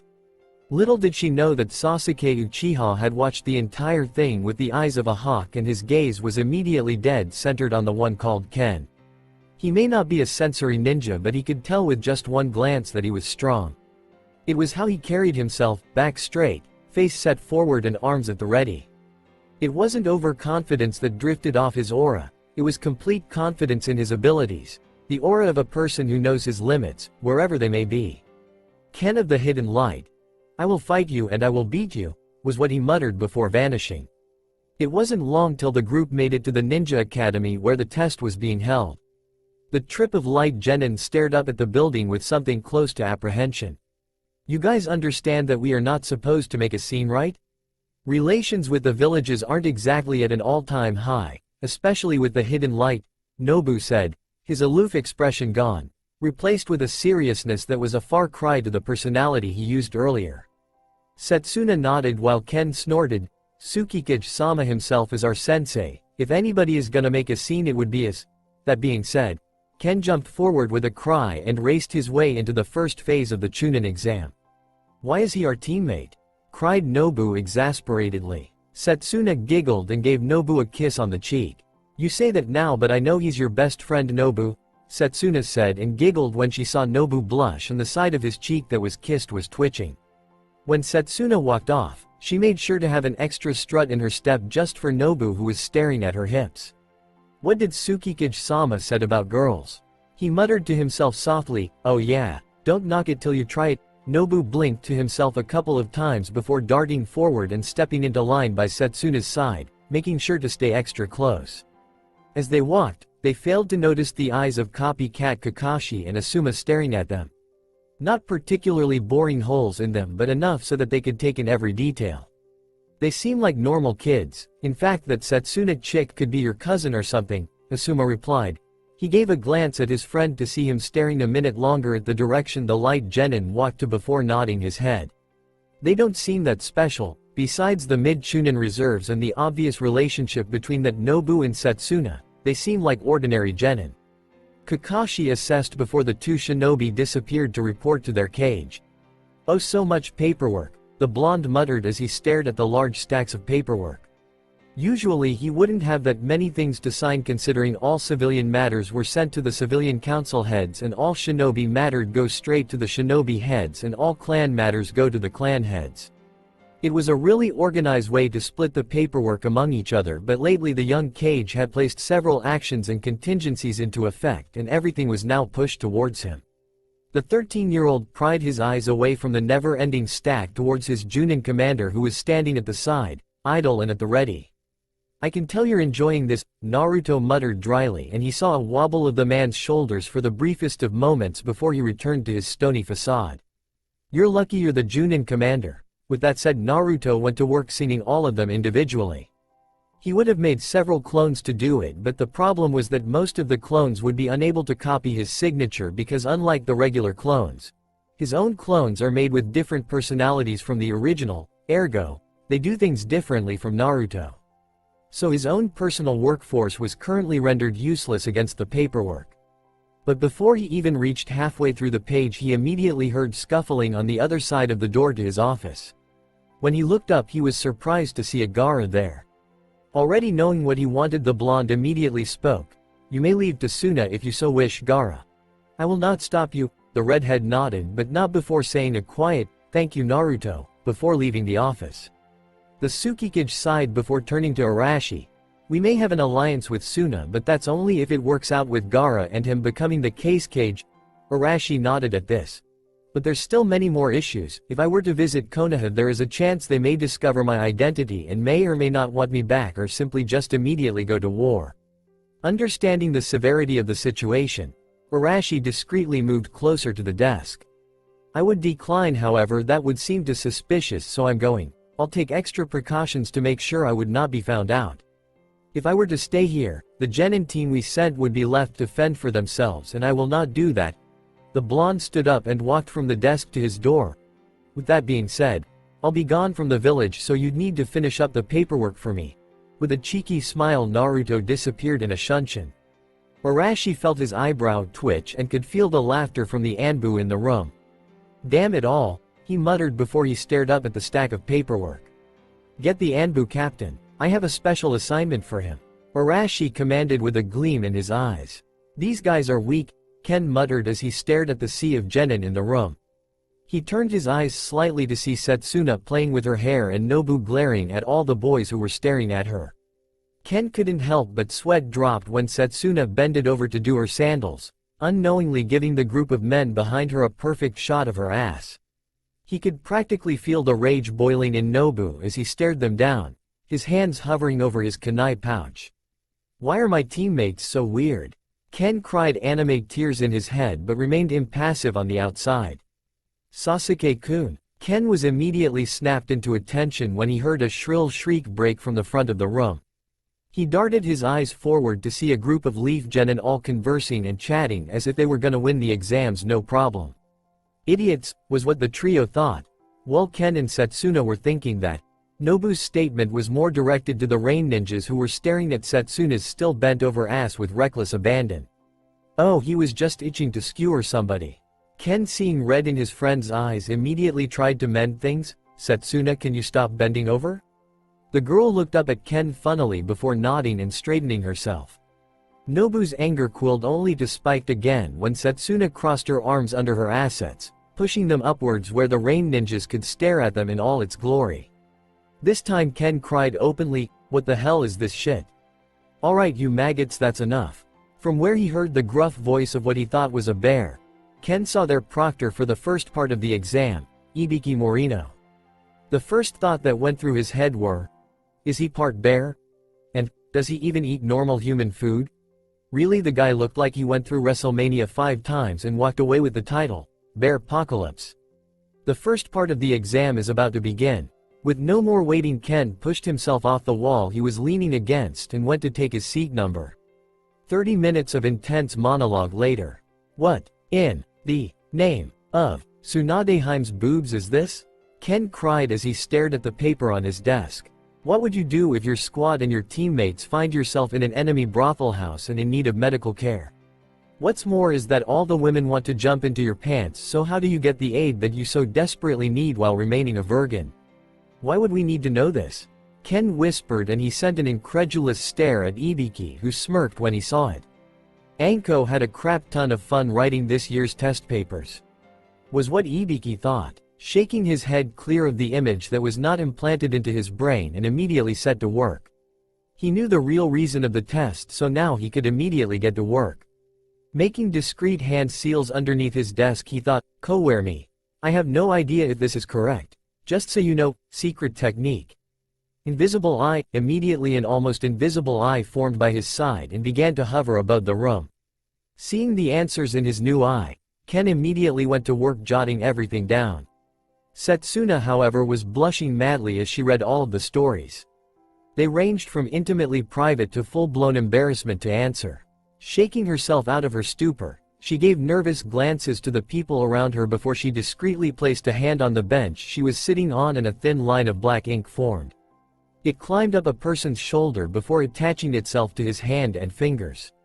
When that was done, the other end of the line climbed up Setsuna's shoulder and connected to her hands and fingers before they began to mimic the person's movements, allowing her to copy down the answers. Meanwhile, Nobu blinked at the questions on the test papers. He blinked once, twice, thrice. Hell, he could blink 1,000 times and he would still have a hard time trying to believe it. If you were tied to a bed with an infiltration agent sitting on your lap wearing nothing but her bra and panties, what do you do? Note she had also tied your fingers, restricting you from forming hand seals, however she left your mouth open. How do you manipulate her into cutting you free using only said mouth? P.S. You may use your tongue. What? Nobu's brain promptly shut down as he stared at the question. His eyes glazed over and his jaw dropped to his desk. Many of the sentinels by the side of the room were snickering to themselves at his reaction. However, Nobu couldn't stop himself from fantasizing him and Setsuna in that position. Him tied up, Setsuna sitting on top of him, naked and licky. Holy shit. Shaking his head clear of these thoughts, Nobu made a long and exasperated sigh. It's like Yang-sama went and unloaded all her crazy dreams into this one piece of paper, he thought with a shiver. Looking down the questions, he noticed they grew increasingly ridiculous. What is the rank you would give yourself in bed? F, D, C, B, A or S? And if you're really that confident, SS. Again, Nobu's brain shut down and he felt his hand shake uncontrollably as he was assaulted by images. While that was happening, a thin trail of blood flowed from his nose. Dear mother of Tsunadeheim's boobs. Finally composing himself, Nobu took a shaky breath and weaved through hand seals before he stopped on the rat. Cutting a thin line of blood, the red liquid flowed from his hands and latched itself onto a random person before dissolving into him. The genin's eyes widened a fraction before it dimmed down. Blood possession jutsu, Nobu thought before he began to memorize the answers to the test. But once again his brain shut down when he read the answers. Genin number 77 is out and somebody clean that blood up. Ken couldn't stop his laughter as he pointed a finger at the disheveled form of Nobu. His hair was sprouting in all directions with a copious amount of tissue paper in his nose. The boy glared at Ken, his hand inched closer to his butcher knife but took a calming, albeit shaky, breath. Ken, When we get back to Hikarigakure I'm gonna drag you down Carolina River and back. Ken shuddered when Nobu made the threat. Carolina River was a man-made raging river used to teach Chunin chakra control by making them run up and down the river. It was both a terrifying and exhilarating experience, one that Ken didn't want to be a part of. You don't have the jurisdiction. Ken rebuked, but all he got was a sinister smile and a feeling of dread. As Ken continued to blanch and whisper words of comfort to himself, the proctor for the exams, Anko Mitarashi, continued to speak, ignoring the light genin in favor of scaring everyone else. In this forest the true tests of the Chunin exams begin. You will be tested on your survival instincts, your teamwork, your tactics and your overall will to survive. Without further ado I'll leave you all to it. The all-too-happy tone in her voice unnerved most participants, but Setsuna simply giggled to herself while the two boys on her team continued to bicker. Seeing as though the boys didn't want to line up with the rest of the genin to receive the scrolls, she took the initiative and did it instead. There's no point in fighting a losing battle. She knew better than to break up one of their verbal spouts because when left unfinished they could turn into very destructive spars. It wasn't particularly long till she reached the booth. More accurately, one person behind the booth. When she was about to move, she was forcefully pushed back by a rather irate Uchiha, judging by the fan on his back, growling out a rather menacing, "Move out of the way." Now usually she would mind, but in this case, considering the scroll was already half out when she was about to grab it, she was capable of gathering information in at least one team with what scroll. When the Uchiha had walked away with a heaven scroll originally meant for her team, she smiled to herself. Even if she got a heaven scroll as well, at least she could narrow the search by one team. She stood in front of the booth with a smile and said in a sweet voice, "Can I have my scroll please?" The Tsukikage is very strict on manners sometimes. "Tsukikage-sama, do you think it is wise to enter Konoha after the incident?" Kagaya, a light Junin chosen to be a part of her cage's escorts, asked. "You shouldn't doubt the Tsukikage's wishes, Kagaya-hime." The woman frowned and immediately moved to retort, but Kaguma stopped her with on her shoulder. "Honestly, you two, you're in the presence of the cage and you want to fool around in Ichiro. While it is good to have faith in your leader, sometimes it's better to ask than remain quiet." Ichiro was successfully cowed the moment the den captain had said, "honestly," and retreated behind his cage where he knew he was safe. Meanwhile the blonde cage was watching his three escorts with mirth dancing in his azure eyes. He was dressed in the normal cage robes, only that it was completely white with the kanji for Tsukikage on it. "My ninjas are all so amusing," the blonde thought. As he did, he let his eyes travel down the group. Kaguma was dressed the same as before, while Kagaya was dressed in a slightly altered kunoichi uniform of the Hidden Light. She had on the regular white flak jacket and wore a navy blue skirt that stopped at her knees. From her ankle there was a chainmail mesh that stopped halfway up the bottom of her leg, and on her waist was the standard kunai and shuriken pouch. On her back was a tanto with her Hikarikagore headband tied to her upper arm. Kagaya also had long black hair that was tied up into a braid that stopped at the small of her back. Ichiro was wearing the standard Junin outfit, but on his arms were bracers that would dispense kunai through a mechanism designed by Konkuro. The best part about it was that it used a scroll to provide the ammunition rather than depositing the kunai by hand, making it both easier to use and more practical in combat. Ichiro had flat, messy hair with a pair of sunglasses adorning his face. To answer your question, Kagaya, yes, I do believe it is a wise choice. Better to heal the wound when it's recent than when it's been left to simmer and dry, Naruto responded after he was done. The kunoichi seemed to accept that answer and nodded while Ichiro went back to his position next to her. Seeing as his escorts were returned back to duty, Naruto did a double check on the armor under his robes. Though he wanted to make peace with the Hidden Leaf, he wasn't going to go there completely vulnerable. Kami would kill him if he did. The Shodem Tsukikage walked forward, his guards in a triangle formation around him. The blonde adjusted his hat to make sure none of his spiky golden locks was shown inside to himself. Yet as he eyed the two bickering Junin and one very annoyed den captain, he couldn't help but be drawn back to the past. 3 years ago. Naruto, age 10. Naruto-san, the named boy, turned around just in time to see Hikari dressed in an elegant white kimono stroll up to him. "Naruto-san, what are you doing up here? You'll get a cold." What she meant was that Naruto was currently perched on top of one of Uzushiogakure defense towers around morning with freezing cold wind blowing about. Despite that, the blonde couldn't help but frown in the way she addressed him. "Hikari, you know you don't need to call me San, right?"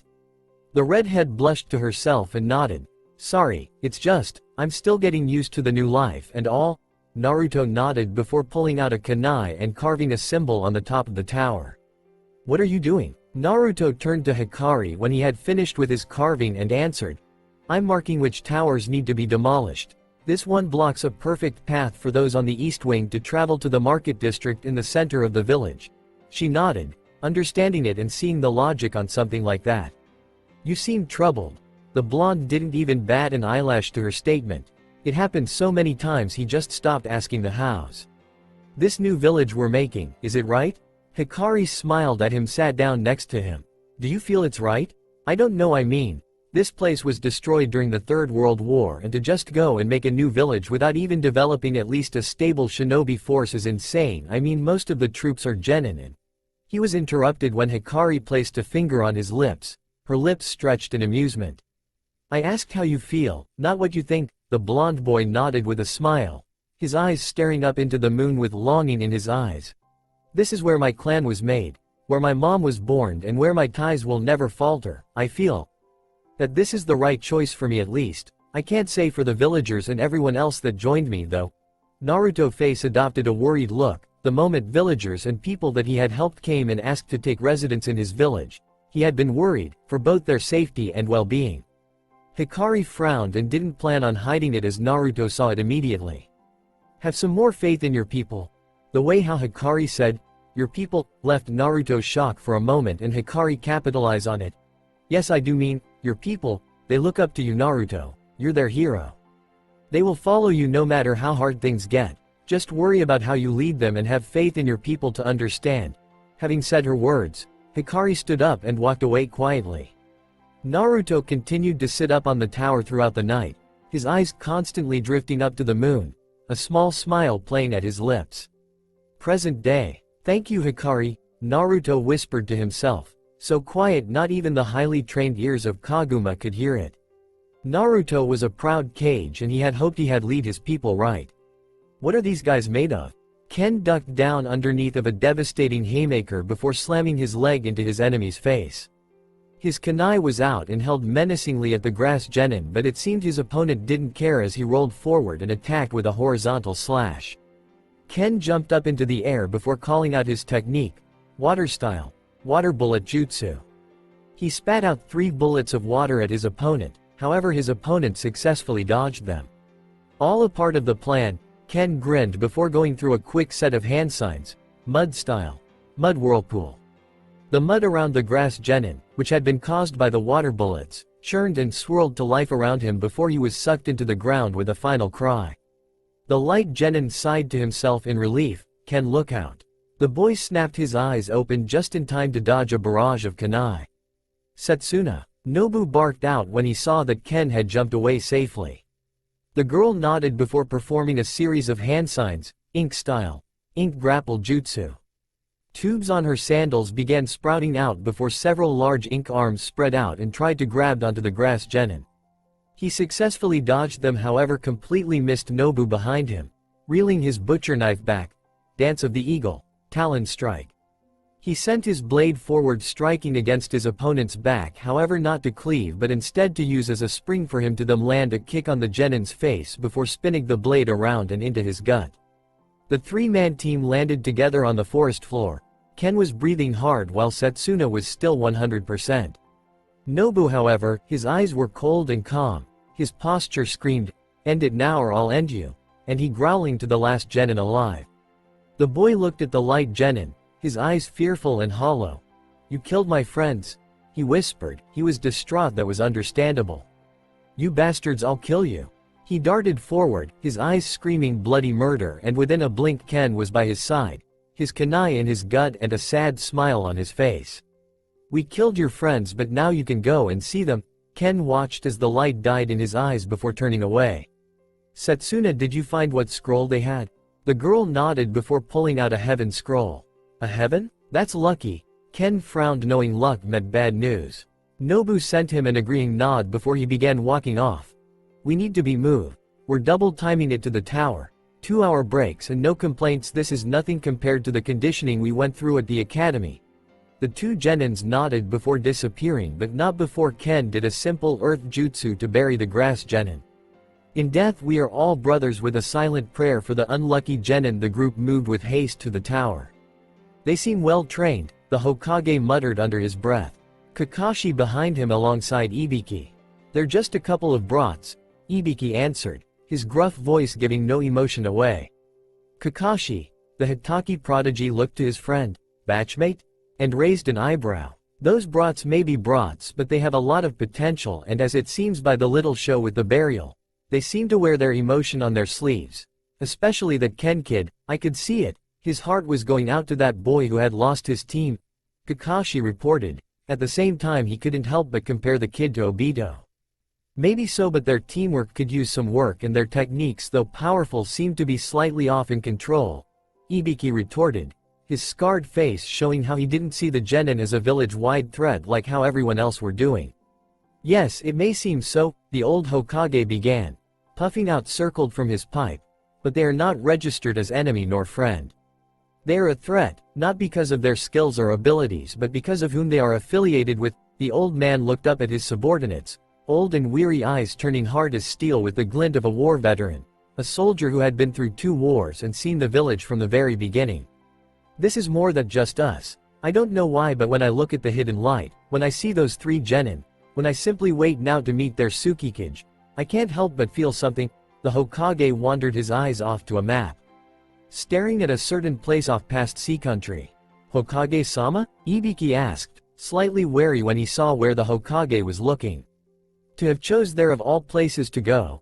A frown marred the old features of the Hokage, his wrinkles deepening along with his thought. Uzumaki? That word was whispered so low that Kakashi was sure he wasn't supposed to hear it. What is going to become of our village? The Sandame? No, Hiruzen Sarutobi sighed for what felt like his whole life. I'm too old for this shit. Nay, what was that for? Ken whined as he cradled the sizable bump on his head while also glaring with as much venom as he could at the sole cause of his pain. Nobu, I'm going to rip your head off someday. His voice was low and quiet, but the boy heard nonetheless. And what makes you think you could beat me? Nobu replied hotly, his voice resonating with his smirk. Ken frowned before springing up to his feet, his hand outstretched and pointing at Nobu with a determined glare. I swear I will beat you one of these days, or I'm going to die trying. A sigh broke the two out of their bickerings. Both boys turned their heads around to look at Setsuna looking down on the ground while twiddling her fingers, but she wasn't really the main focus. Instead it was the form of their Tsukikage standing there with his white robes billowing in the wind and an irritated tick mark on his forehead. Both boys blanched before exchanging glances with each other. This is your fault, they said together, almost immediately after getting wax on their heads. Setsuna watched as her sensei and Kage began to lecture and berate his 2 students, and her teammates, before sighing, I'm glad I wasn't dragged into. Setsuna, don't think you're walking away from this. Her face became ghostly white and her mouth became slacked. She turned her head only to feel the air knocked out of her lungs when she saw Lady Hikari there with her hips bent and her eyebrow cocked. The next few minutes all could be heard were the pitiful wailing of Team 7. Ken slowly roused himself off his slumber before coughing and grabbing his aching leg. Damn, we've been running non-stop since yesterday and we still have a ways to go. The brown-haired boy pulled out a scroll from his backpack and leaned against the bark of a tree for support. He noticed how Nobu's traps had been set all around their camp before the said team dropped down in front of him. They both snorted at each other, Nobu because Ken was being lazy and Ken because Nobu still had his hair in a mess. The two shared a glance before Nobu went off to go sleep. When the team began snoring, Ken returned his eyes to the scroll in his hands, and as he did he couldn't help but frown. I'm among the last of the Kawermi clan. Most of our techniques were lost during the bloodline purge. Only these scrolls are left. Ken pulled the scroll shut gently like a rare artifact, which it is, before clipping it back to his pouch. Tsukikage saved us, he protected us especially on that day. Ken, whether he wanted to or not, was driven back to a time he'd rather forget but could never bring himself to. Flashback. Fire, that was all he could see, a big red-hot flame burning through wood and flesh without. that was all he smelled, thick and heavy in the air. Screams, that was all he could hear, all long and painful. The boy crouched down low, his 12-year-old mind trying to think of a way through the mess of blood and pain. His little sister was by his side, clinging to his hand like her life depended on it, and really it did. "Ni-san, what's going on?"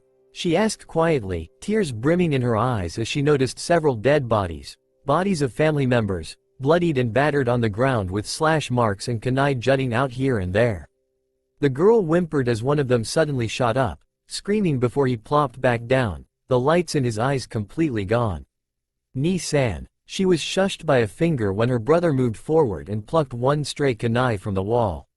She watched as her brother held it defensively to his chest while his other hand was out defensively in front of her. Her brother's only instinct had always been to protect her, and after their parents died, she couldn't really bring herself to remember it. Ken looked from one side to the other, making sure there were no mist ninja anywhere near them. There was sweat dripping down his forehead and his feet were barely kept steady. His gritted teeth scratched against each other as he took calm steps forward. As he did, he kept one arm in front of his sister. His father's last dying words kept repeating his ears like a broken record. He knew each and every detail would be ensnared in his head forever. From his father's large hole in his chest to his mother's neck being pierced by a kunai. His father's bloodied and trembling lip letting a wheezed breath shift through before he looked at Ken with the eyes of a dying man with one last wish. "Protect your sister." His mouth stopped working and his eye rolled back into his head before he died. The boy growled under his breath. He wanted to kill, he wanted to fight, he wanted to avenge his father, his mother, his friends. He wanted to kill his vengeance on the mist, turning a once lively and happy village into a desolate wasteland. The ground that was once fertile was salted and burned. The houses that once sheltered families were shattered like broken pieces of a mirror. The faces of people he once knew were twisted and lifeless, forced to forever be left with an expression of fear and shock. Ken stepped forward slightly, his back was drenched with sweat, and kept close to whatever wall that was nearby. He positioned his body slightly to the left before moving his sister, Aiko, behind him. "Stay here," he whispered before rounding a corner and taking a step back, his guard instantly up.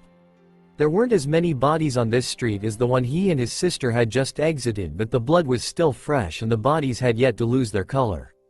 "These are definitely still new, probably a couple of minutes ago." He ducked low to the ground. He hadn't trained to be a ninja originally. His family were carpenters, leaving the shinobi work to the higher families. However, he went through basic combat drills in the case of a possible need of a large amount of ninjas. Then the militia, people like him, who received basic training, would be enlisted among the regular forces. Ken quietly moved forward, making as small a target as he could while not making himself look utterly ridiculous. When he was sure that there was no one there, he rapped against the wall twice before his sister walked out and quickly ran to him. However, nothing really works out now, does it? Ken's eyes widened before he sprang forward. "Aiko, get down now." His sister, thankfully, complied and ducked down to the ground as quickly as she could right before she would have been peppered by kunai. A mist ninja shimmered into view in front of her, a tanto in his hand and ready to strike down on her. "No, you bastard, get away from her." Ken immediately latched onto his back, his kunai trying to slit his throat but also missing by an inch. The ninja grabbed Ken's arms before he slammed the boy down onto the ground as hard as he could. The mist ninja palmed his kunai before throwing it at Ken. He hissed out in pain before doing the same with his kunai. The ninja dodged, but as he did, Ken was already up and running, the kunai in his shoulder gone, and was held above the mist ninja. The ninja smirked before he twirled to the side and slammed Ken into the wall. When he saw the kid on the ground was close to death, he turned to the sister. "Well, kid, sorry about this, but demons like you don't deserve to live." The ninja walked forward quietly. His steps were heavy, but the smile on his face was demonic. The girl trembled as she stared at the man, her eyes drifting to her brother who lay dormant on his side. "Ni-san." Tears were brimming down her cheeks as she lifted her arms to shield her face. She waited, for an eternity, for a long and silent moment she waited. She heard the sounds of metal hitting flesh, the squelch of blood splattering on the ground before silence, again. She opened her eyes slowly and her eyes grew wide and shocked. Her brother was in front of her, his left shoulder pierced by a kunai and his hands outstretched to protect his sister. "Don't worry, Aiko, your Ni-san will keep you safe. He won't let you get hurt." Ken dropped down onto his back before delivering a kick to the ninja's face and forcing the kunai out of his shoulder. "You little runt, I'm gonna kill you." The man launched forward, his blade now going to Ken's neck, and the Kawermi boy was cornered. He couldn't run, he couldn't dodge, so he had to take it, for his sister. He smiled, resolution in his eyes before he whispered to his sister, "Run, okay Aiko."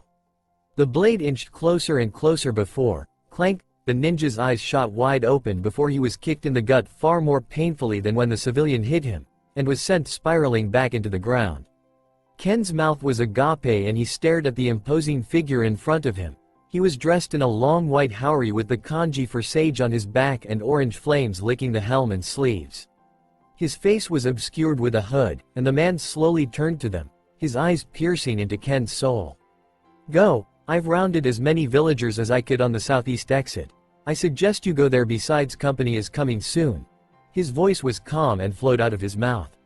With a nod, Ken didn't even look back as more mist ninja dropped into the clearing. He had a feeling that the guy wouldn't die as easily, and since he saved him and his sister, he could trust him if only for a while. Flashback end. Now here he was, a genin for the hidden light, his little sister and him, out in Konohagakure no Sato in participation of the Chunin exams and sitting out in the middle of the forest of death with his team. Despite himself, he couldn't help but chuckled. "Tsukikage, he sure is a great man." He stared up into the sky before looking back down. For the Tsukikage, he thought softly before going back to guard duty. "How's everything going?" a shadowed man asked as he sat on his throne. In front of him were three of his best agents. The Uchiha had fought with one of our dummy teams and he emerged victorious, if only barely. If our team had been given the all-clear to kill, he would surely be dead. Though his face was veiled in darkness, you could tell he was frowning. "That is unpleasant," he said, his voice remained stoic. "And what of the light genin?" The three ninjas looked at each other before the one who spoke before began. "They don't seem to be anything special, sir. They move like a normal genin team. As in they watch each other backs, however their coordination needs work. They tend to show very little techniques when dealing with opponents unless they deem it necessary. When using their techniques, however, they seem to show quite an impressive reserve of chakra considering the techniques they use, however they seem to lack some refined control over their techniques." Again the old man frowned before he cupped his chin. "What are you planning, Uzumaki?" "To send a mundane genin group amidst us." The shadowed man stood, revealing his face to be Danzo, and he spoke loud enough for all to hear him. "Listen and listen well. I want you to disguise yourselves as civilians and spread the word of the Light's attempt to assassinate the Hokage. Hiruzen felt it prudent to keep the Light's earlier incident out of the public. That would be his downfall. Create uneasiness, and then I want some of the root members in the Anbu to start putting people on edge." The operatives nodded before disappearing. The old man smiled briefly before moving away. "Now it's just a waiting game." "Lady Hikari, what brings you here?" Hikari stopped for a while before looking at the source of the voice. It was Yang. Her yellow hair was tied into a high ponytail, with her left side having 3 strands of hair slightly covering her face. She was wearing her usual white blouse, however her jacket was nowhere to be found. She replaced her skirt with black shorts and her dragon blade was strapped to her back. Hikari frowned for a moment. "You know you don't need to call me Lady Hikari, right? We are friends after all." Hikari had changed her look. In the village she usually dealt with domestic affairs. Though she was young, she had experience dealing with politics that Naruto liked to describe as that civilian-made bullshit meant to piss off people, and because of this she now wore an orange kimono with roses adorning the fabric. Her hair was in a ponytail with 2 long bangs framing her face. She was a true image of a princess.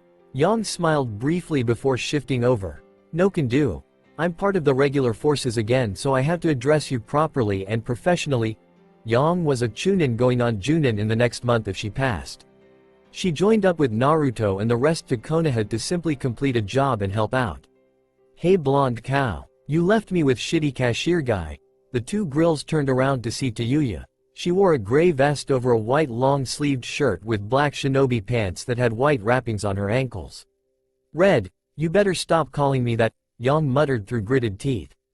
The redhead gave her a blank look before growing a shit-eating grin. Nope, Yang growled, and before she could attack her, Hikari spoke up. What were you two doing? The two girls looked at each other before shrugging. The Junin commander asked us to order extra kunai coming in the next shipment. The whole talk of war is putting a lot of people on edge. Yang replied. She was nervous like everyone else. Even to Yuya, because war wasn't a joking matter. If they were to get plunged into war with Konoha, there was no doubt that the other villages would capitalize on the opportunity and start another world war. Something like that was a very serious matter. The shitheads up at Testosterone Central are clambering everybody to red alert. Homeland contingency is being prepped and nearly every single one of the fuckers down by Southside are clambering for the bunkers already, Yuya said. Her distaste for the rich Southsides were clear in her voice. Hikari frowned at her before chiding her for her language. Yuya rolled her eyes but kept a small smile as the younger redhead began to talk about how a woman should behave. Yes, I know, Whirlpool Princess. Hikari's frown became a pout as she mentioned what the civilians loved to call her. She did have the princess look to her after all. You girls are meanies, Hikari muttered before walking away, leaving behind two wildly laughing Chunins. But as they continued through the day, they missed the shock of white and black pass through the roofs above them. Have you heard anything? A voice crackled through a radio on his neck. I have found priority target, should I engage? He replied, his voice emotionless and his body hugging the shadows for cover. Danzo-sama has all his cards placed. Priority target is a no zone till the final rounds. Do you understand, Sai? The voice asked, just as emotionless as him. Yes, I understand. Sai gently came out of the wall he was hiding behind before he performed an ink technique that transformed his clothes into something more civilian-like. I will keep visual observation. A figure dropped down onto the balcony, his cloak silently ruffling against the wind as he stuck to the shadows. His footsteps were silent and he creeped forward, his hand rested on the hilt of his sword. The sounds of footsteps stopped him and in an instant he was gone, becoming one with the shadows. You heard? The Akatsuki are really being aggressive. Lord Hanzo's committing nearly all active duty shinobi to deal with them. The ninja's voice was laced with fear and there was sweat trickling down his forehead. However, his friend didn't share his concerns as he casually waved it away. Doesn't matter, the Akatsuki are in way over their heads. They won't last, especially to Hanzo. The other ninja chuckled nervously, not knowing to agree or disagree. He'd actually seen the battle sites. They weren't as bad like in the Second War, but they were still pretty bad. Those Akatsuki are just whining babies. You'll see, this will all blow over soon. The ninja watched his friend walk away before releasing a breath. However, before he could step forward, he felt the tip of blade push against his back. His mouth stretched wide open into a silent scream before he flopped lifelessly onto the floor. The figure stared at the body before unclipping a scroll from his belt and sealing it away. With quick, precise movements, he cleaned the murder scene before the friend could come back and left without a sound. I had to hurry. The infiltration wasn't meant to last this long. The figure ran above the rooftops. His coal-black cloak fluttered behind him as he raced to the borders while skillfully dodging the checkpoints. His chakra was forced to the barest minimum, just above that of a normal civilian. In all intents and purposes, he was nearly invisible to a shinobi's eye. That was at least what he thought. His eyes widened when suddenly a dozen different kunai were sent spiraling to him. He quickly drew his blade and deflected half the kunai while dodging the rest. Landing on his sandal-covered feet, he swiftly turned around before pulling out his tanto. His right hand held his blade while his left hand was hovering over his equipment pouch, ready to pull out explosive tags in a moment's notice. He didn't move from his spot. He stood there, quietly, patiently. His eyes shining from the shadows of his hood. As if on cue, several shinobi jumped out, kunai and tantos drawn, and were coming down on him. The figure watched before he dodged to the side and delivered an elegant strike to a ninja's back before crouching down and striking another with his foot. His movements were like water to a creek, smooth and flowed with the rhythm. His tanto didn't have a speck of blood, but nearly all of the shinobi on his feet were dead.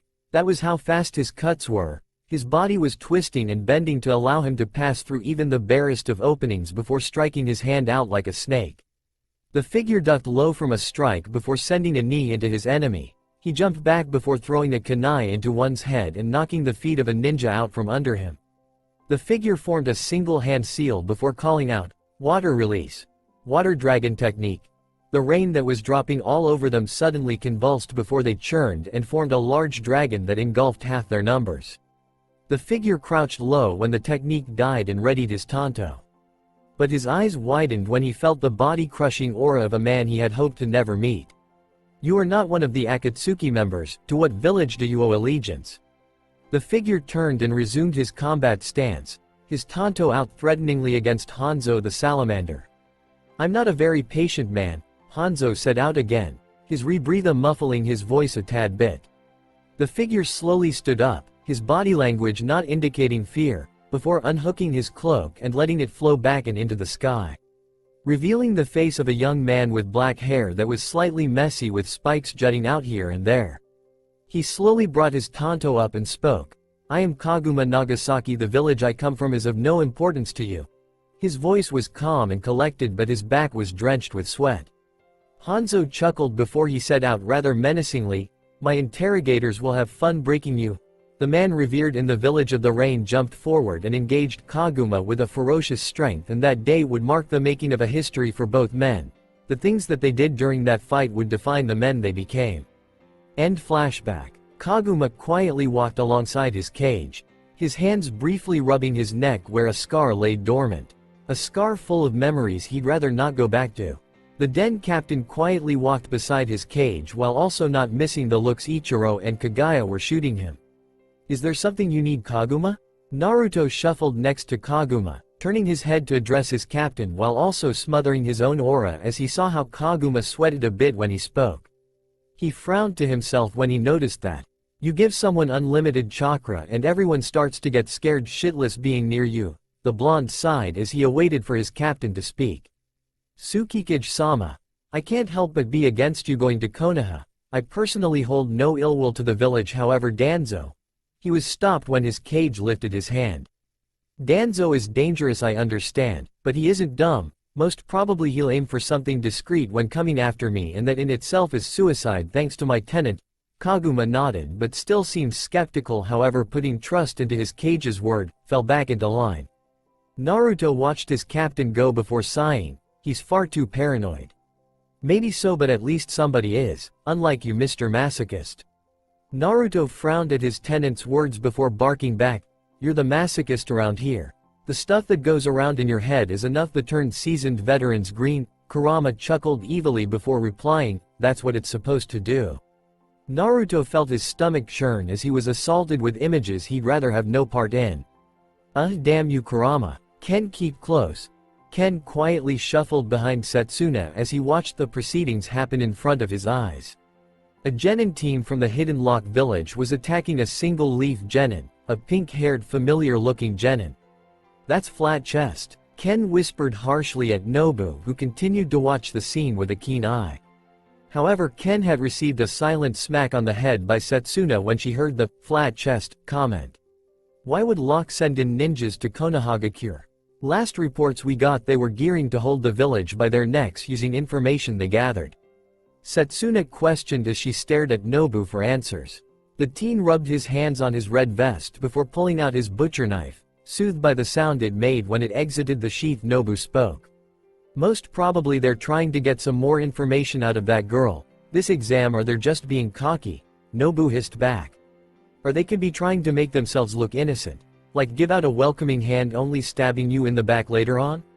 Ken suggested, but Nobu shot it down with a shake of his head.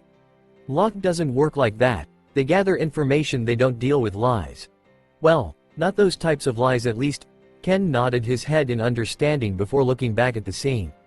They're messing up that girl pretty bad. Setsuna flinched as she saw a female ninja pull on the leaf ninja's hair. That must hurt, she spoke in sympathy for her. The two men by her side shared glances, the underlying message shared between their eyes, women and their hair. We can't just keep watching this. Again the boys looked at each other, a silent conversation going on between them as they weighed the pros and cons of helping the leaf. But their chat through eyes was rudely interrupted when Setsuna had gasped and sprang forward while whispering what sounded like, hair shouldn't be treated like that. The two boys stared blankly as she sped forward and engaged the two male members of the Lock Genin team as the pink leaf Genin began fighting the female member. To help or not to help, that is the question, Ken spoke with a thin smile. But really she started it on her own. For hair, Nobu replied just as evenly. They sat there watching as sparks and the clanking of metal began to fill the area. Various kicks and grunts permitting the combat. Setsuna ducked low from one of the male's kicks before launching forward and delivering a kick to another's face before burying the heel of her sandal into the boy's gut, leaving him winded before doing a roundhouse kick to his head, knocking a few teeth out. The opponent was down on the ground whimpering by the time the other male genin caught up and tried to hit the elusive light genin. Meanwhile with the boys, "She's your girlfriend," Ken spoke and Nobu frowned. "We aren't dating." Ken's flat stare became poker when he heard that. "Fine, then what is she? A conquest?" He spoke sarcastically, but all he got was a bop on his head. "No, what is wrong with you?" The blush on Nobu's face was threatening to go nuclear when he heard conquest. "Well, if she isn't your girlfriend, what the hell is she?" "Oh, don't tell me you guys are friends with benefits. I thought that trend ended years ago." Again Ken received a rather devastating bop on his head courtesy to Nobu's butcher knife's handle. "Would you stop making assumptions?" Nobu glared hatefully at the whimpering boy before he thought to himself, "Actually, is that what we are?" Setsuna ducked low and performed a handspring before locking her legs on one of the boy's neck and tossing him into the ground. When she was back on her feet, she dodged a punch while sweeping the legs of her attacker out from under him. The girl was quick and agile, which formed the basis of her dynamic with the team. Nobu was frontal assault using mid to close range attacks while Ken used mid to long range attacks. Her role was to provide support using her ink and nimble movements to take down any disorientated enemies caused by her teammates' ruckus. But in an all-out battle, her taijutsu was exemplary. She may not be capable beating Nobu, but she came pretty damn close. Setsuna blocked a punch and redirected another punch using the palm of her hand, then launched 3 quick strikes to her opponent's abdomen and chest. He crashed down onto the ground in pain before gurgling out blood. He'd be fine, but he'll be in the hospital for a while. The other ninja frowned as he saw his teammate go down by the light girl. He palmed 2 kunai in his hands and glared at the girl. "Aiko, fall back," the boy yelled, and he watched from the corner of his eyes as his female teammate kicked the leaf genin away and assumed a position next to him. "We'll take her out with one go," he ordered, and she nodded her assent. The girl engaged with a series of hand signs as the boy began to throw several kunai at Setsuna. The light genin dodged most of them, but her eyes widened as she felt parts of her body being restrained. "Ninja wire." The girl's eyes snapped up as the genin finished his hand signs and called out, "Fire release. Fireball jutsu."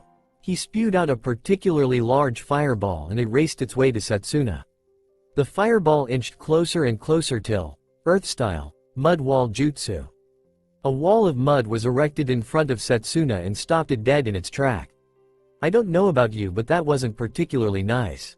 Ken appeared by Setsuna's side and cut through the wire as Nobu dropped down behind the locked genin.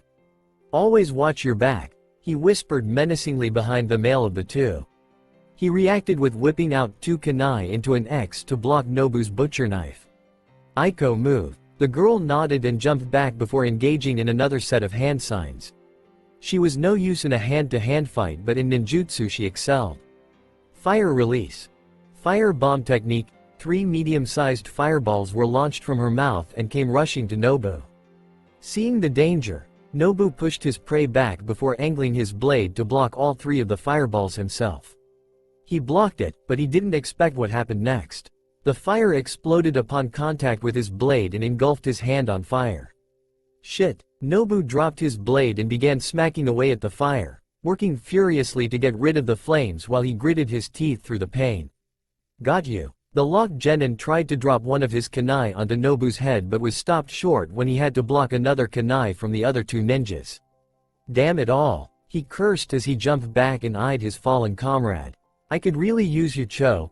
The male genin dropped into a combat stance and motioned for Aiko to get behind him, which she gladly did. While that was happening, Nobu walked to the side of his teammates and stared at the 2 genin in front of him. They were worn and tired and he could tell they wanted to run. But they didn't, more so, they wouldn't. Question is, why? His calculating eyes drifted across the battlefield before he spotted that reason. "Hey you." The locked genin stiffened as Nobu yelled for their attention. Gripping his large butcher knife up, he pointed towards their fallen comrade, immediately getting their eyes to widen and causing them to tense their bodies, ready to bolt to him if needed. "Get your friend and walk, or we will not hesitate to end you." Nobu glared at them. He was actually giving them mercy. Setsuna had knocked one of them unconscious and tired out the other. The girl wasn't any better as she used 2 high-level jutsus in quick succession. Though he was slightly charred and couldn't swing his blade that fast with his burns, Ken was still 100% and he'd be more than enough to finish them. The locked genin narrowed his eyes at the 3 light ninjas in front of him. He pulled 2 kunai out and motioned for Aiko to pick up Sho. As the girl quickly tended to their fallen comrade, the male continued to scrutinize the genin. What's their angle? He wondered. His mind was ticking away with scenarios and conclusions, but he didn't have sufficient data to understand their motives, not yet anyways. "Aiko, get Cho somewhere safe. I'll come find you later." The girl nodded, albeit with some reluctance, and disappeared with their teammate in a flicker. "Not going with them," Nobu said icily, brandishing his blade, letting the sun reflect of its shiny surface as a warning to the genin. The locked genin smirked at him before replying, "Making sure you're not trying anything." Nobu narrowed his eyes to slits but kept his peace as he continued his stare down with his adversary. After about another few minutes, the locked genin sheathed his kunai and backed away from the group slowly, his eyes not leaving Nobu. But he couldn't remove the curiosity in the back of his mind. "Tell me," he began, "why did you let me and my team leave?" Nobu tensed slightly before breathing a low sigh. "Good faith between our villages," Nobu replied back. The locked genin smiled knowingly, understanding the "that's for me to know and for you to find out" in the sentence. "What's your name, locked nen?" The boy frowned slightly, contemplating the good and bad of telling them his name before shrugging. "Rintaro," he replied back. Nobu gave him a serious stare, but it held no malice or ill intent, simply a stare to get his meaning across. "You made a good choice, Rintaro.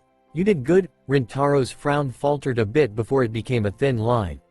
With a hardened face, Rintaro nodded back in thanks before jumping away.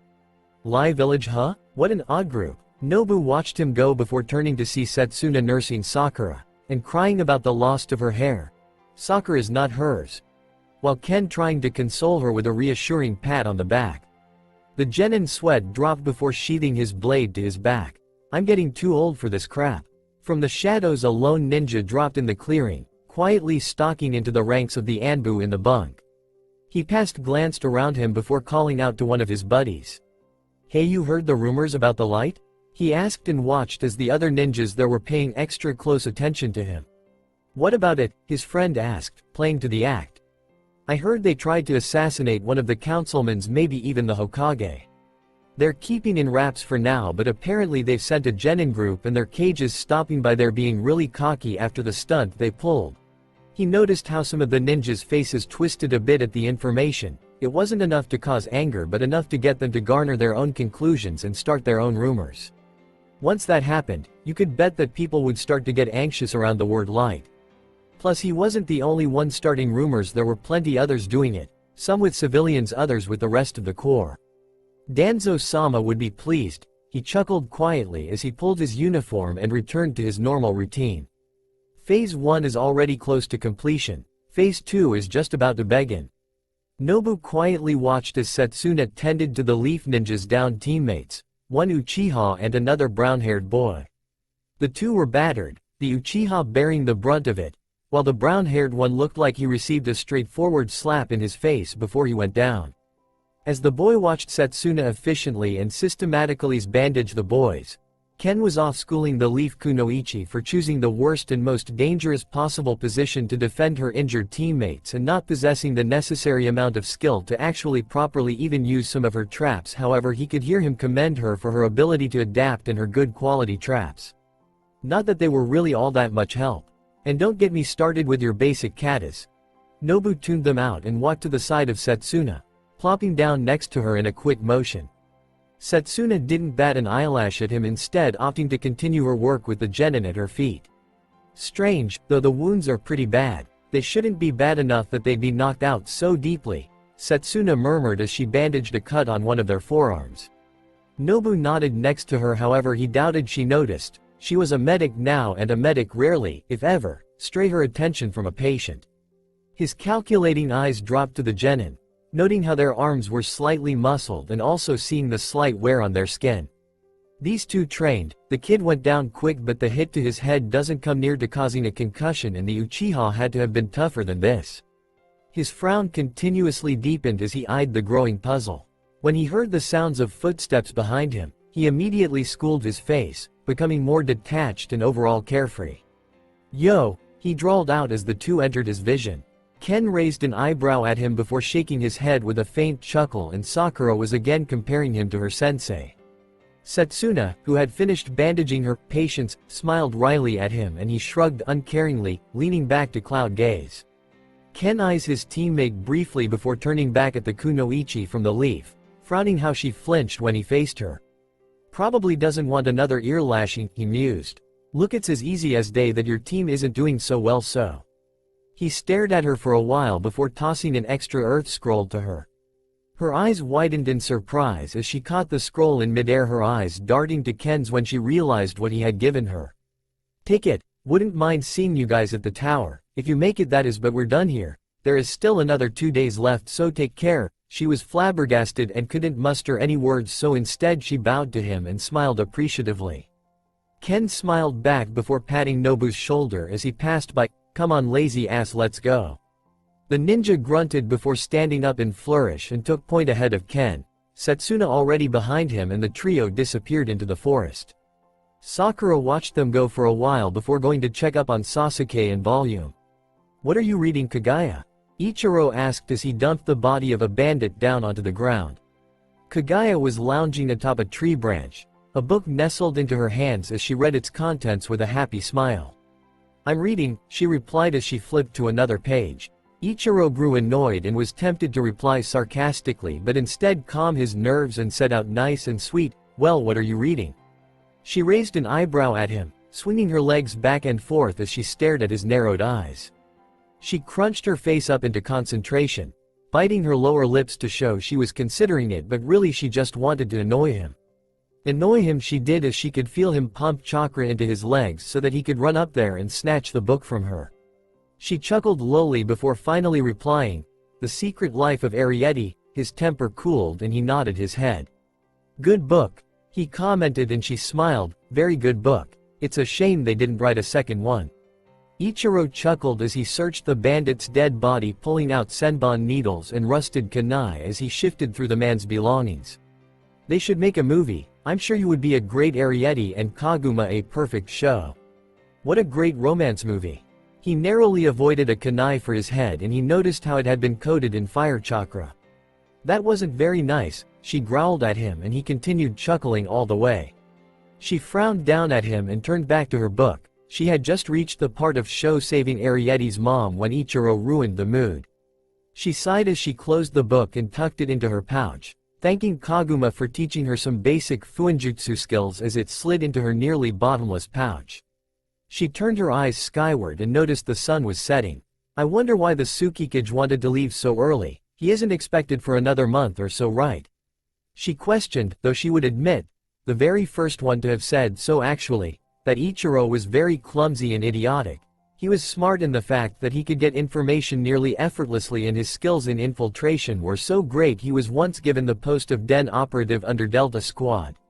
No one just enters Delta Squad, and the fact that Ichiro was invited a spot was amazing. Not only that, but he refused it. She may act irritable around him, but she had a deep respect for him. Tsukikage said he wanted to make a trip around and check a few things. "You forget the Hidden Light is aligned with many smaller nations and maritime villages. It's our job to keep them safe, and the Tsukikage wants to make sure our troops are keeping them safe." He sighed to himself as incinerated the dead man's corpse before looking back up at Kagaya. She blinked down at him and she felt heat rise in her ears as he intensified his stare. She turned away from him, fighting furiously against the red in her face as she stuttered, "What are you looking at?" He smiled at her and he gave a half-hearted chuckle, "Yup, you'd make a fine Arrietty." She shot him a dirty look before swinging herself from the tree branch. She raised her hand to smack him upside the head, but felt something rise from the distance, something that caught them both by surprise. "You feel that?" Kagaya questioned lowly. Ichiro nodded his head mutely and checked his kunai launchers. He grinned to himself when he had everything set and he spied Kaguya pulling out her tanto. It seems as though someone took it upon themselves to attack our Tsukikage. Ichiru's grin widened at Kaguya's proclamation and he sped off into the forest canopy, the kunoichi not far behind. He can handle it, but I want a piece of what's left over. She pumped chakra into her legs and kept pace beside the male. What more can anyone ask? Naruto was frowning and inwardly fuming. He was standing there, his hands raised above his head as Sound Ninja surrounded them. He was fine with this, he could dispatch them easily, but the problem was, with any battle, were the civilians in the mix. He had entered the small village in search for an old spy contact when the Sound Ninjas came down. They were quick and agile, but nothing exceptional like what he had seen with his den operatives and even Yang. But there were many of them, at least a working company with some high levels mixed in. Kaguma was by his side in irritated and angry glare as he saw some of the ninjas holding women by their necks. "Stay where you are or I swear we'll gut them," one of the ninjas sneered as he pulled the woman nearer. She looked like she was on the verge of tears as his sharp blade pricked against her skin. "We go in for the kill? Or we dodge out?" Kabuto, if Naruto's memory rings true, was sitting atop one of the village's many buildings. By his side were the Sound Four. The question was asked by a boy with 3 pairs of arms and he was looking hungrily at the two of them. Kabuto waved the question away, his hand briefly pushing up against his glasses in a nonplussed manner. Now, engaging them in all-out combat isn't the case. Orochimaru thought it prudent to hold these men, the cage in particular, in high regard. They'd be more useful captured. Naruto felt bile rise in his throat and he wasn't surprised to see Orochimaru's lackey taking in the deranged mont's experiments and workings. "You mean experimenting?" Kaguma spat and his hand inched back for his tanto but was stopped with a yelp from a nearby hostage. "Do it, I dare you." The den operative lowered his hand in a growl and snapped his mouth shut, baring fangs at them. My, aren't the two of you lively?" Kabuto smirked where he sat and he motioned for Kidomaru to step forward. "You know what to do." The Spider-Man nodded and performed a swift set of seals before plunging his hand into the ground, and to Naruto's immense and unfathomable surprise a sealing array spread through them. "This is a suppression seal," Kaguma noted as he eyed the haphazardly designed array. He knew as well as his cage the kid was no seals master, not even a novice. The entire thing was extremely volatile and could implode in any minute. The thing also had kanji for different elements and barrier seals splashed here and there. The array practically butchered Fuinjutsu theorem and the den operative could feel his cage's annoyance at that fact. But what he missed was the deep and calculating look in Naruto's eyes. "The kinky bastard," he muttered low underneath his breath. Deep within his mind he could hear Kurama snort in agreement. The seal is designed with basics of suppression but contains volatile kanji and simple barrier formulas. In other words, that boy had inadvertently created the most dangerous containment seal known to shinobi history by basically not knowing anything about Fuinjutsu. Kurama finished and Naruto added, "It's so wrong but at the same time completely fascinating." Kurama rolled his eyes as his tenant continued to scan the array. He could just break the array by expelling his chakra because that would eventually lead to the villagers and in fact anything within a 3-mile radius to be charred ashes. The elemental kanjis practically act as the barrier as they tell the person trapped inside the array, "Break out and I'll unleash the biggest wind-powered, electrified water and earth landslide on your ass." Not only that, but the suppression seal was designed that the person trapped was incapable of spiking his chakra because any chakra beyond civilian level that is generated would be siphoned off to power the array, thus having the fundamental barrier array's place around the center where the two of them were located. "This is just fantastic," Kaguma whispered harshly as they were practically cornered. Naruto let out an old and waning sigh before finally saying, "Well, I guess we wait for Ichiro and Kaguya." Naruto slung his hands behind his head and noticed Kaguma slump with a pitiful groan. "Heaven help us," he whimpered.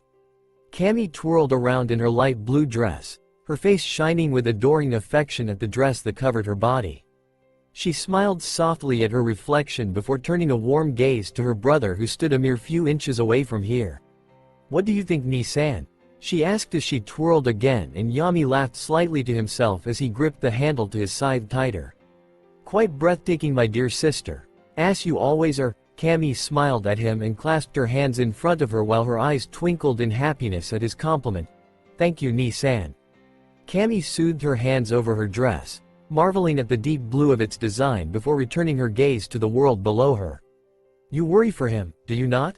Yami asked at her side, and she couldn't help but let the worry show on her face. Being a mortal god puts a toll on one's soul. His eyes are powerful, but with them I had changed everything.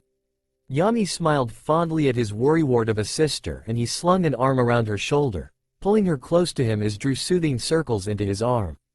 You forget he was destined a god long before his birth. He will do fine, Yami said reassuringly, and Cammy slackened her shoulders and sighed in thanks to her brother. Maybe, but I can't help but worry, the death god snorted as he mumbled, not even married and already being the worried wife. He received one Cammy's infamous punch of doom after that. Quite the gift to give after he soothed her from her problems. Ken was quietly and patiently waiting for the large contraption to call out the random names. His team had reached the tower with no further problems, and to their surprise, so did the Leaf team they saved. Ken had spied 4 Leaf teams and 1 Lock team, with Ken's own team making 6 teams in total, 18 contestants still gunning for Chunin. The proctor, a sickly-looking man, had told them how a preliminary round was going to commence right after some speech the Hokage had made. The usual jazz of keeping the village's unity and whatnot. The light ninja was now staring intently at the random name-picking device thing with some level of excitement, and he knew Nobu wasn't all that far off. Though he kept it well hidden with his lazy persona, it was just something he did. The first match for the preliminaries will be between Cho Sakari and Sasuke Uchiha. Please step forward to begin the match. Disappointment filled Ken's gut, but it was replaced with contentment when he felt Setsuna nudge him with her shoulder. The girl smiled kindly at him before sauntering up the steps, Nobu following behind her with mad eyes scanning every male in the room. Ken made his way on top, where he saw the Genin sensei leave a few words to the Leaf ninja before disappearing in a puff of smoke. Wonder what that was about, he wondered. Come on Ken, hurry your ass up. Ken shot a pointed glare towards Nobu, his chakra flaring with his annoyance. Shut it, Bambi. Nobu didn't seem to like being called a Bambi and was about to show it with a quick punch to Ken's stomach, but Setsuna put a firm end to that when she gripped the ninja's hand with enough grip to crush concrete. Behave, the girl ordered, her foot stomping down onto Ken's own, eliciting a yelp of pain. As the two boys were cowering in fear, the two opponents were giving each other appraising looks, the proctor doing the same as he examined each of them.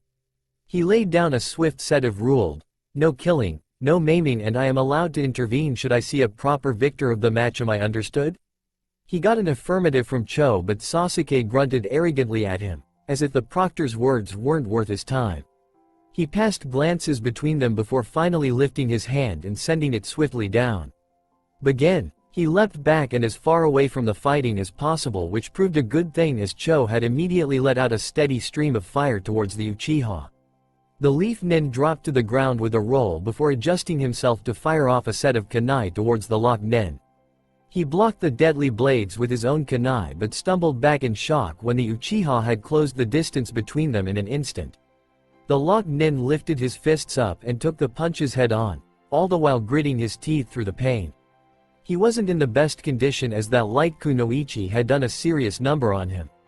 He wasn't at 100%, nor was he in 30, but he still some chakra to help with him. The Uchiha back up and formed a quick set of seals. Fire release. Great fireball technique. The Lock Nin blanched as he heard the technique and jumped high into the air on instinct, the ground beneath him getting charred and left to smoldering pieces. Cho landed back on the ground. He surged chakra into his lungs as he performed his own set of seals. Water release. Great Nile. A large stream of water was launched from his mouth, slamming into the Uchiha and sending him flying to the other side of the arena, leaving behind a cracks along the ground. Get him, Cho. The Lock Nin smiled up at his teammate. Aiko was smiling down at him as she jumped up and down to support her teammate, Rintaro behind her giving the kunoichi a surprised look, the words, "What the hell are you doing?" inscribed in his eyes like a totem. But he cried out in pain when a devastating punch locked onto his head, before a kick was sent into his gut sending him sprawling onto the ground. Ken's eyes were narrowed in concentration as he watched the Uchiha. His form is sloppy and attacks out of anger. However, if he was well diversed in his attacks then he would be more of a threat, but he's just using straightforward punches and jabs. Ken was assessing the Uchiha, knowing full well that he would probably be fighting him in the final rounds as the locked nin was further pummeled. Poor guy, if I was a little bit more lenient he might have won this match. Setsuna's guilty voice entered his ears and the light genin felt a large sweat drop behind him, Nobu doing the same next to him. Then why were you so smug about beating him? Nobu put a hand atop Setsuna's head to calm her while Ken averted his eyes from the strange, lovey-dovey moment. He returned his eyes back onto the arena to notice the Uchiha use a backflip to strike Cho on his chin. The locked nin cried out in pain as he was lifted into the air, followed by the Uchiha disappearing and reappearing to strike the ninja higher into the air.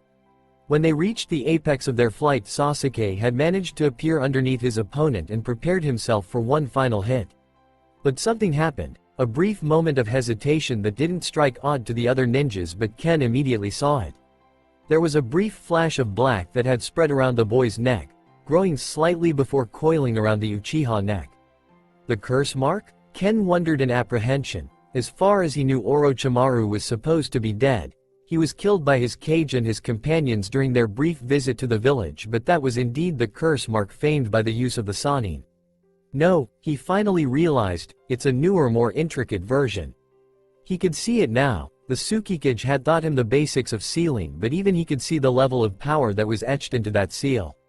It didn't belong in the same class as Orochimaru's curse marks. This one was far more volatile.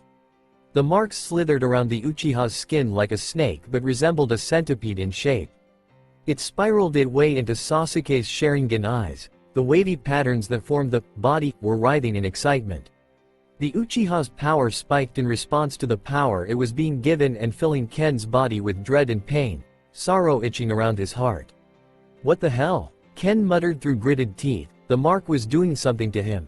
It was smothering him with its volatile chakra, its demonic presence churning within the light genin. Ken, protect your sister. His eyes snapped open, and his mouth stretched wide in horror and disbelief at what he was seeing. He was home, he was on the day the world spiraled down for him. He was back to a time he didn't want to be. Ken, please take your sister and keep her safe. The boy shut his eyes tight. No, no, no, no, no, no. Ken's eyes were burying themselves into his eyes, making sure he couldn't see what had brought only nightmares to him. The curse mark was doing this, he knew it, but why? Why him, damn it, and why the fuck using this of all things? Ken, look at me. The genin pressed his hands deeper onto his face, nearly gouging his eyes out as he tried to drown out his father's gurgled breathing. You're not real, you're just a play, a sick play. He can't be here, he didn't want to be here. He sucked in a breath of air and disappeared off and into a corridor around the side of the house, leaving it without even a single glance behind him. I can't go back there, I can't go back there. His breathing was rapid and he tried to forget about the faces of dead relatives that littered around his house. When he passed by a corner that led down to the shopping district, his ears flamed with dread and pain when he heard a strangled cry of, "Ni-san." He stopped and his heart stopped. Holy fuck. His sister, he had forgotten his sister.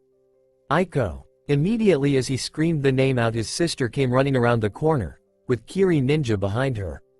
No. Ken ran forward as fast as his legs could carry him, sprinting through the distance and reaching his hand out to grab his sister, who was doing the same. Just a little more, damn it. Ken sprang forward with a mighty leap, hoping to reach her in time as the Kiri Ninja had flung a flurry of kunai towards the young girls. But before he could reach, before that last inch of space between them could be closed, he felt the world around him shift and churn, and revealed the arena again. Winner of the first round, Sasuke Uchiha. Ken's heart leapt as the Leaf Genin cheered for their teammate, and Ken noticed that he was sweating, his hair was damp and his legs were shaking. Setsuna and Nobu seemed to have noticed his distress as they talked amicably to each other. The genin stared down at his hand for a while, and felt fear bubble in his chest. What the hell was that? His fearful voice wavered and was close to cracking.